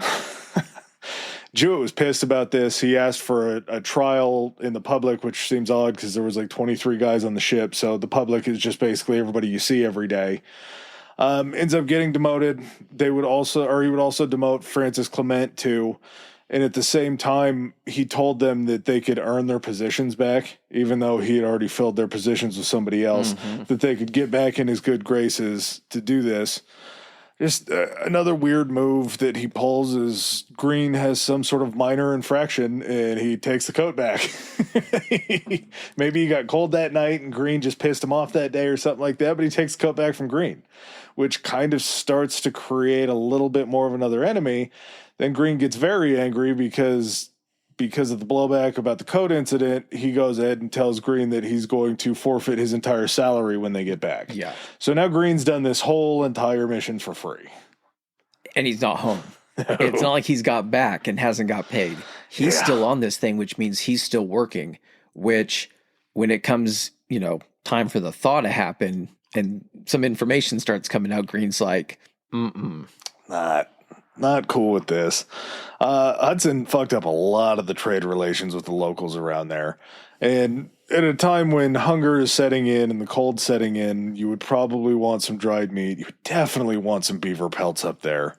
Maybe some beaver tail. I don't know if you can eat it. I'm assuming you probably can. Oh, yeah, you cook it like a steak? Yeah. It's got to be pretty decent. I'd eat beaver tail. I don't know. I want to say that there was a episode of like Meat Eater or something like that I came across that they make beaver tail. Don't hate it. I could definitely eat me some beaver, I think. I mean, I have, so I guess I can continue on the animal. I think it's a little bit different taste, buddy. There was a Native American that came up with some furs one day, and they kind of went through an interaction, and he was asking for one axe head for one pelt. 1-to-1 pelt head ratio. Hudson goes ahead and says, no, if you're getting an axe head, we need 2 pelts for every axe head. And the Native American was like, shit, whatever. Here, okay, give me an axe head. Here's 2 pelts. I'll be back tomorrow. They never came back. Hudson had pissed off the natives, which was kind of their main food source at that point in time. But at the same time, you still got a little bit of food on the ship. You were packed for such a long voyage. And you're able to fish a little bit. Yeah. You can crack a fucking hole in the ice and drop a line down. Just trying to do what you can. Hudson then decides that once the ice is getting closer to melting, that he should that he should ration off all the remaining foodstuffs so everybody can be personally accountable for their own stash. It was like a pound of biscuits and like 3.5 pounds of cheese or something like that. Crazy ratio. Some of the dudes were so hungry from how bad the winter was that they ate it in a matter of days. Yeah. So now you have somebody who just ate 3 pounds of cheese in a couple days. I didn't think about the aspect of like, oh shit, that's like 3 pounds of cheese that you just had in like 48 hours. The amount of constipation going around camp is probably real. The combination of frustration of being out of food and the constipation. Just a rough shit that you're going to have to take the next time it happens. And the ice is starting to thaw. Everybody's ready to go home. Yeah. I mean, logically. Almost everybody. You guys have been through hell. Yeah. Stuff's already, tensions are high. You've been swapping this coat like it's Sisterhood of the Traveling Pants, and people aren't happy about it. So you made some decent discoveries. You can come back next time. You can go a little bit further. You know what you're going to be expecting. So just flip that ship around, get her back in the water, and let's get back to jolly old London. Yeah. June 12th comes around, 1611. And the Discovery is ready to finally set sail. Everyone's like, huzzah! Everybody's looking to the east. And then all of a sudden they're looking at the front of the ship and it's pointing west. And they're like, what the fuck are you doing? He's like, well, we have to continue on. Mm-hmm. There's kind of this growing rumor and belief that there's no ice. Yeah, he wants to take them all the way to Asia. England said, find the Northwest Passage, don't go all the way into Asia. Everybody now on the ship believes, probably rightly so, that he was going to head to Asia if he found the Northwest Passage. I mean, and we're definitely going to find, guys, the French merchant ships are going to, we might find some. We're not the VOC, guys. That shit doesn't work on us. Yeah, we're a private enterprise. We're not really worried about being pirates. So the descent really starts to grow because as Hudson wants to go west, everybody else is ready to go east. Just the anger that is in these guys, I'm sure, after living just in an absolutely shitty winter. And he's got people that are loyal to him. Yeah. And so it's not one of these situations where it kicks off right now. This is the decision, east or west. We going home or we going on? They continue heading to the west. But it doesn't take long for shit to kind of hit the fan. Yeah. Greene starts talking to loyalists. Greene starts going around and basically saying, if anything goes down, it's probably better that you just stay down in your cabin, that you don't come above on the deck for in case anything pops off. There was already Jewett that had been kind of putting stuff in people's ears, and he had continued doing that. You think you're going to demote him down to seaman, and he's not. He's like, motherfucker, he's like, you just put me in the same room with all these guys away from your cabin. Like, I'm going to keep talking this. Oh, but I can earn it back? Oh, cool. Oh, yeah, gee, thanks. Real happy about that. So now Greene and Jewett are kind of on the same page. Greene at this point is like, I'm not fucking doing this pro bono. And Jewett's like, yeah, no shit. We need to get out of here. That's just wild to think that he gets his salary taken away, like in the dead of winter time. How's that guy not just kill you in your sleep the next day? He's not getting paid already. Like, what? A bear got him. What do you do? So you got the suspecting hoarding of food for him and his favorites and his kid. Mm-hmm. You now have the fact that he's not going the right direction that everybody else wants to go.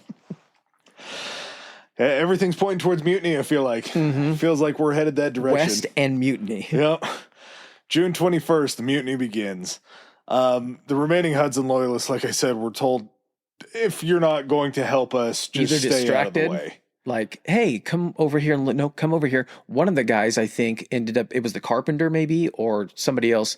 They ended up like luring him down into the hold and like tackling him and restraining him. Yeah, so Greene distracts Hudson.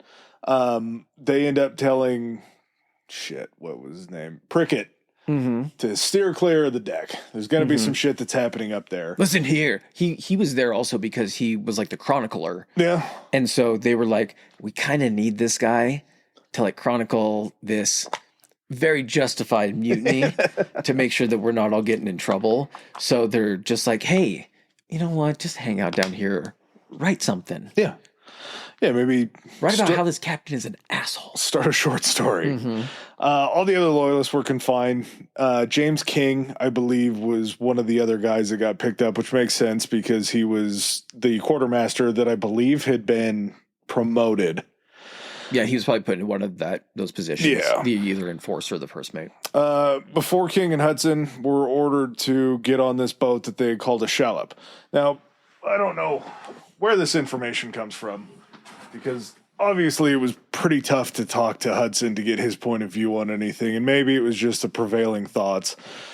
They said that Hudson thought that the whole idea was to put them on the shallop. They were going to go raid the boat. They were going to find his secret wine and cheese stash that he keeps for him and his son. You think he's given each man 3 pounds of cheese, and there isn't a lot more cheese to go around? Yeah, if you got that many pounds of cheese, I think you probably got some extras. But Hudson thought that it was going to be they would go through his shit, and then they would invite them back on. the fucking pickled beef! Where's the beef at Triple H? Just let us know. Maybe that was it. Maybe they told him they would let him back onto the ship if he told them where the food stores were. Where's the money, Lebowski? Had to be something like that. John Hudson, his son, would then be loaded onto the boat. A man named Thomas Wood would be loaded on after that. Then the sick and the injured. One of the last men to go on the boat. Shockingly enough, after he felt the wrath of Hudson calling him a dipshit when he wanted to build the log cabin, the carpenter staff ends up getting on the boat and claiming that he would rather go down with the captain than have to sail back with those cretins. I'm sorry. You're fucking stupid. Idiot move. Bad choice. Not something that you would want to sign up for. So, I mean, they still thought that they were just going to, they had the boat on a line. Yeah. After they were in it, they cast it out a little bit. It was towing behind if their ship was moving. And they were just they're just keeping it at a distance till they can do their thing. Once they are in control, they'll bring us back up. They'll probably lock us up for the voyage home. We'll get back. How do you get that information, though? How is that? information of their thoughts The and look on transferred his back to the face. boat. I'll say this, because here's what ends up happening. The line gets cut pretty fucking quick. Yeah. And the shallop is just kind of it has oars. Okay. It has oars. What else does it have? Sail. So, but you can't get it up that quick, I don't think. It's like a little single, and I think there's a lot of construction to get that up. So what I'm saying is, as soon as that rope gets cut, and the guy writing this is Pritchett, right? Yeah. Or Prickett or whatever. Cricket the Prickett. He's up there and he's like looking at the gap. He's looking at Triple H's face, and it goes from like, it's going to be okay, guys. They're going to bring us back on the ship, and the rope gets cut, and you see him just go fucking, no. oh shit. You and he's thought just like, we were going to reel you back. oh, and he's okay. like, oh, that's the look of a man who thought that he was just temporarily out in that boat. Finally got duped himself. So they bust ass. They're like, bust out the fucking oars. Hey, the rope must have just snapped. They're definitely not leaving us here. So they start rowing to catch up. And the other guys that are on the Discovery are turning around looking at him and being like, are they fucking rowing to catch up with these? He's like, yeah. He's like, oh my God, they're actually catching up a little bit. They're just getting close.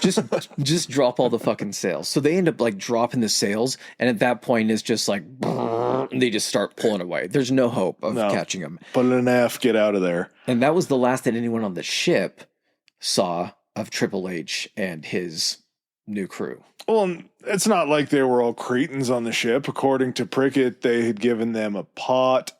They had given them some lead shot. They had given them a little bit of rations. A couple other things. I'm sure. Yeah, they got like clothing. They got powder. They got shot. I didn't read guns. Yeah, so I would assume that with the powder and the shot, they had to have a couple guns. A couple pikes. Yeah, an iron pot, which the natives, the indigenous people were asking for like kettles. Yeah. That pot's going to worth so much. And yeah, they gave them some food. Of course, they're not animals. They gave them enough stuff to survive. They just didn't want them on the ship because they wanted to keep them going west. Yeah, that is, if that's We left him at ship. True. He can continue going west. yeah. Yeah, again, this is all when it gets back. So not to get ahead of ourselves, but so you have Prickett, who is essentially the navigator. That's also why they needed to keep him on board, because they needed someone to, find the way back to jolly old London. And on the way, they're just like, so listen, that was bad, right? I mean, what he was doing to us, trying to make us keep going. A lot of intense conversation. A lot of things happened. So what we're going to need is for you to really, emphasize how bad the journey and the treatment. I mean, the demotions, the coat. My God, think of the coats, coat gate. That alone is enough for a and we're not. It's not a mutiny. What? No one said mutiny. No. This was a completely necessary transfer of control of a vessel. Yeah, we all kind of saw that that crazy look in his eye. Yeah, write that down. Prickett, make sure that you keep a very detailed journal of how this was a harrowing story where we had to make this decision. At the same time, remember, Green and Jewett were the ones that actually were the heads of this thing. So, while some of us, I feared for my life. Did you fear for your life? Yeah, okay. So, we're both in agreement that we both were in fear for our lives. We had to go along with it. But it was definitely Green and Jewett that were the ringleaders on this, right? Okay, glad that's settled. That story becomes much easier to tell because Green died on the voyage back and Jewett died just days before. Did Green die during that? Because they started getting out of what's now Hudson Strait. Yeah. And I want to say it was I think it was in Newfoundland, they tried to communicate or get into some trade with some Inuit people. Shit went south. I think 5 of the fucking crew ended up getting killed. I want to say Green might have been one of those guys. Yeah, Heavy was definitely going to go try to rob somebody. So at this point, I think they're down to 8? They end up coming back in with 8, right? 7. 7? Yeah, I think 8 was probably Pruitt, who ended up dying of starvation 2 days before they got there. I want to do starvation in quotes because here's the deal. They got rid of his body at sea as well. They just said he had died. Oh my God, you just missed him. Seaman's 2 days Way. ago, he died of starvation. We just dumped the body over, The 2 guys that were essentially put up as the ringleaders of this mutiny are now coincidentally no longer amongst the living. One of them, sorry, 2 days back. He died of starvation underneath the force of a feather pillow over his face. It was a or hand weird over the coincidence. mouth, pinching his nose, and he was probably really hungry, so he couldn't fight him off to a couple guys. You know how hard it was to smother a guy? He kept trying to bite my fingers off. He was that hungry. Yeah, exactly. So kind of most of this stuff is coming from essentially the journals and the logs of Prickett. And of course there's some stuff, suspect things, because the ones that were kind of leading the charge were actually the two people that had the most history, or that were like the closest to Hudson. So there was some questioning there. And so there is this just outrage. And these guys engaged in piracy. This is a mutiny. We need these guys tried. They need to hang. And the courts are like, I guess we got to put these guys on trial. So they get together and they're like, okay, so like these guys got to pay, right? And they're like, yeah. And they're like, but they know a lot and they've seen a lot as far as like discoverable area. Probably be really useful for information.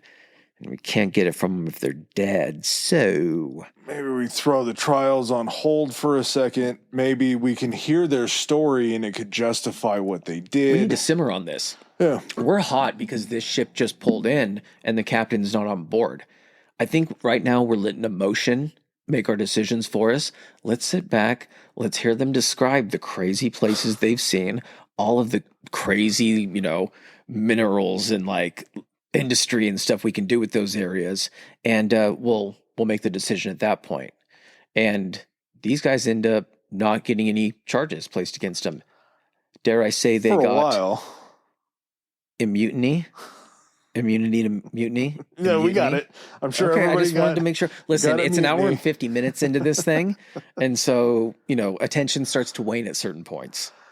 It took them till 1618 to go on trial for the murder, you would call it. Seven-ish years later. Henry Hudson, yes. They would end up all being acquitted because, of course, it's not considered murder if you leave a seasoned seaman that close to shore. I love this concept. This is the what did we just talk about? There was a defense that was just completely, it was during the Yakuza episode. Yes. The height defense. The height defense. This is exactly what this is to me. They're like, well, technically, I'm going to do this as a Southern lawyer. It seems to me you cannot commit a murder if you are giving a man a gun, sharp powder, you're dropping him into a resource-rich environment that's inhabited by locals who can assist them. Sounds like a vacation to me, I do declare. Yeah, it's not murder because the guy knew what he was doing. And the supplies, and because it was inhabited. It doesn't matter that it was cold as fuck. Yeah. The lapse in time, as Chris just said, was just based upon the desire for all this info that they had from the voyage. And supposedly there were search crews that were sent over in the area to go look for Hudson in the following years. Discovery voyages that went over that they were just like, just keep a lookout for like some white people or like a boat. Yeah, on the way back to England, they're like, did you guys see Hudson anywhere? And everybody's like, nope. Like, okay, well, everybody got everything else though? Yeah, okay. Mm-hmm. Some of the guys, I think one or two of them even captained some additional trips over there. So, I mean, these guys were like, he's like, remember when you guys like wanted to like try us for all that kind of stuff? What if I totally just like captained and went over and discovered more shit for you? And they're like, that sounds much better. I'm going to need a no mutiny clause in my contract though. just to make sure. And a mutiny clause? And a mutiny clause. Perfect. This kind of leaves us back to the shallop that was left over there. And where did Hudson end up? There's multiple different kind of fun theories. I believe it was, I don't remember this French explorer's name. He was said that he found shipwreckage on a shore in James Bay in 1612. It wasn't Champlain, was it? No, Champlain is later on. He's the one that hears the oral traditions. Oh, okay. How big is this fucking shallop? Yeah. That you're catching shipwreckage. Identifiable as English shipwreckage. This was a 38-foot discovery ship. I don't think the shallop was very big to create a whole lot of wreckage. And also, you think you're not going to try to build a shelter by tearing down that fucking boat? Mm-hmm. Yeah.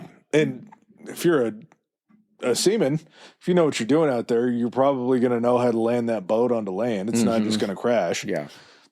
As Chris and I were just talking about with Samuel de Champlain, there were these local native tales of white men that were living among the natives, and an old man and a young man that were passed down through this oral tradition. I don't know how far along Champlain came, but old bearded white man and his son. Yeah, it had to have been a while woods. for these oral traditions to continue on. There were other stories that everybody else was killed, and there was just a boy that was among the tribe, a white boy that was among the tribe. Some say that they were raised like the rest of the natives. Others say that he was tied up with the dogs every night in camp. Just all of these fantabulous stories could be true, could not be true. And again, it's not a boy. He's like fucking 17 at this point. Yeah, and also the French are deeper into Canada already. Yeah. So there's a chance that it could be a little overlap one way or the other that way. In the 1950s, there was a 150-pound, it was a 68-kilo stone that was found 370 miles or 600 kilometers south of James Bay. And there was an inscription on this stone. They were like rebuilding a highway, so they were pulling up these stones. 150-pound stone's a pretty goddamn big stone. It had HH.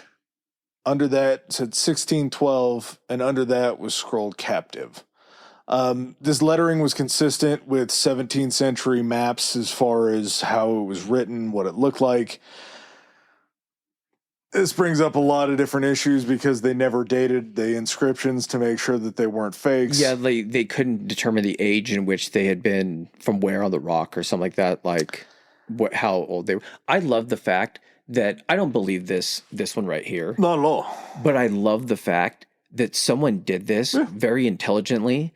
Like they were out and about and they were just like, hey, when did Henry Hudson, because of course they're familiar with the area. They're only, Hudson Bay, they're right in between everything. Yeah. So like, when did he disappear? Oh, it would have been 1612. Well, he couldn't have got 360 miles in that area. They were saying within the, trying to get that distance over that terrain and everything like that. So it's someone basically doing Henry Hudson, the year he disappeared, not the year technically he died, and then captive, because the assumption is he was probably taken captive by some of the tribes here. And then a slow burn. How long did it take them to discover that? Someone could have done that back in the 1920s, and all of a sudden that makes the news. And he's like, holy shit. I did it. Got him. And really, when you think about it, if you're held captive and you're traveling for a year, depending on what time in 1612 and even a little bit longer, it wouldn't matter. Can I get like a rock from one of you guys and loosen my chains? I want to carve something on this stone. There's that, but there's also, you're not traveling 370 miles in a year as a captive. No. It's just not happening. Well, and here's the thing, too. Some of the guys that they put in the boat were like the sick guys. They had scurvy, things like that. Those guys aren't surviving long. And then you're already down to how many people, maybe like 2 or 3, maybe 4 of you that are capable of doing anything. You got a carpenter with you, thank God, but can't really build tools. that much. He's got rocks and a pot. You mind if I take the belt? Can I take... No? Okay. There's so many different things that could have got him. I mean, we talk so much about the diseases that came over from Europe and ravaged the Native Americans. This was a very small amount of Europeans, and there were still diseases in North America that could be transferred to these Englishmen that were there. We're talking about hostile locals potentially that could have been the end of them. Easy, they'd be easy pickings. Yeah, just nature in general. If you have enough food to go ahead and survive all the way until next winter, the shit are you going to do when wintertime comes? Nature took its course. Yeah. The likeliest scenario is that nature took its course. You didn't carve anything on a rock. But I have an alternate. Okay, I want to hear it. I think that they dumped all of them in the water and then cut the boat loose. Because... we talked about the wreckage, how unlikely that would be. At the same time, in June, after the ice had just frozen, that water is so cold that if you drop them in there, it might be 5 minutes, 10 minutes that they're able to survive. You think they just pitched them overboard? Yeah. I think that they froze to death in the water, got hypothermia, and then drowned. I don't know if you would sink at that point. They cut the boat adrift, so they didn't bring that back. They created the whole entire story. And that's just as likely as most of the other stuff. So yeah, I could definitely see that happening. And honestly, during a mutiny, it was probably pretty violent. Like they're going to be, it's not just going to be like, oh, you want us to get down into the boat off the main? Okay, we'll just chill out here while you guys go. No, it's not going to be like that. Yeah, you're fighting and clawing to try to stay. I do like the painting that they did. It's not like well known, but if you want to see it, it's like Henry Hudson, The Last Voyage or something like that. But it basically shows Henry Hudson, who was like 45 at the time, as like a 70-year-old bearded man. And then it shows John as like a 9-year-old boy, like clutching down at his leg. John is like 19 at this point. I think. They were the Somewhere same around there. size. Yeah, they probably both had the same beard. Uh-huh. But just a kind of, with all of the things that are named after this guy and everything, it's just kind of crazy that it was like a very unceremonious end.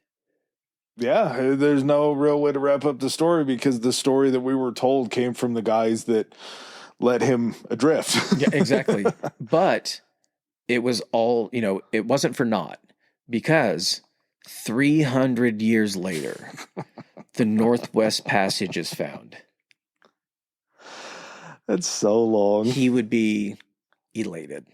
Yeah, and at the same time, we can't really say that he wasn't a massive contributor in finding Hudson Bay because Well, I'm not taking away his accomplishments. I'm just saying, like, really, do we need a river, a city, a park, the Hudson Parkway that's, in New York alone, there's like 17 things named after fucking Henry Hudson. Yeah, the amount of industry that England got out of shipping into the heart of Canada seems like it was a pretty good score. Even though it wasn't the Northwest Passage yet, it almost opened up a new frontier. You weren't getting those sweet, sweet spices that you needed, but at the same time, you were bringing back all sorts of exotic furs, not to mention the building of all of the boats that they got out of all the trees and everything like that for ships, because it was all old growth lumber that was going to be harder than anything else. Okay, when Hudson did the river, Albany and all that kind of stuff, he's with the VOC, right? Yes. Dutch came over, took Manhattan, did all that kind of stuff. It was probably known as the Hudson River at that point because he was with the VOC. Do you think that when he switched over and did the thing for Britain, do you think it didn't become the Hudson River until after the British took over Manhattan? Because why the fuck would the VOC let that be known as the Hudson River when he got... But at the same time, he did provide them the information. Yeah. But that's kind of... Yeah, I don't know why that just came up. Well, it would go either way because I figured the VOC at that point were probably still angry enough with Hudson that they wouldn't name anything after him, so it would have to be a British invention. But this also sets up the British, again, right next door to their old foes, the people that they've been fighting in Europe for millennia at this point in time. You're right next to the French again in an area that you're both fighting for again on a completely different continent. You've just brought this European fight over to North America. That's a good lead into essentially, it would be the French and Indian War, right? Mm-hmm. Which is so weird, because it's mostly the British fighting against the French. Yeah, I think French and Indian War was probably named because the British won, so they blame the war on them. Both the French and the Indians are like, whoa, we had nothing to do with this. Yeah. This was just between the French and the locals. Yeah, that's kind of how it paints it. All right, man, you got anything else on this? Hudson was fun. Explorers are fun. I didn't know this much about Hudson. I didn't know if we were going to get a super deep episode. And so much of this stuff is just the accounts of these guys. But at the same time, if you dig hard enough, we found some pretty fun stuff. It's our first mutiny. Yeah, first Pop mutiny. That mutiny cherry. All right, guys. Well, thanks for joining us this week. We'll catch you on the next one. Peace. All right, ladies and gentlemen, thanks for joining us for another episode. If you like what you heard, hit that subscribe and like button. Follow us. If you didn't like what you heard, still hit that anyway, because we'll probably cover something in the future that you do like. Please follow us on our social media. Adam, hit them with it. Our Instagram is Historically High Pod, Historically High POD, and we are on Twitter at Historically High. That's Historically HI. All right. And if you guys want to send in any feedback, suggestions, hit us up on those two, or you can even do it on Gmail. It's historicallyhighpodcast@gmail.com. Thanks again. Peace.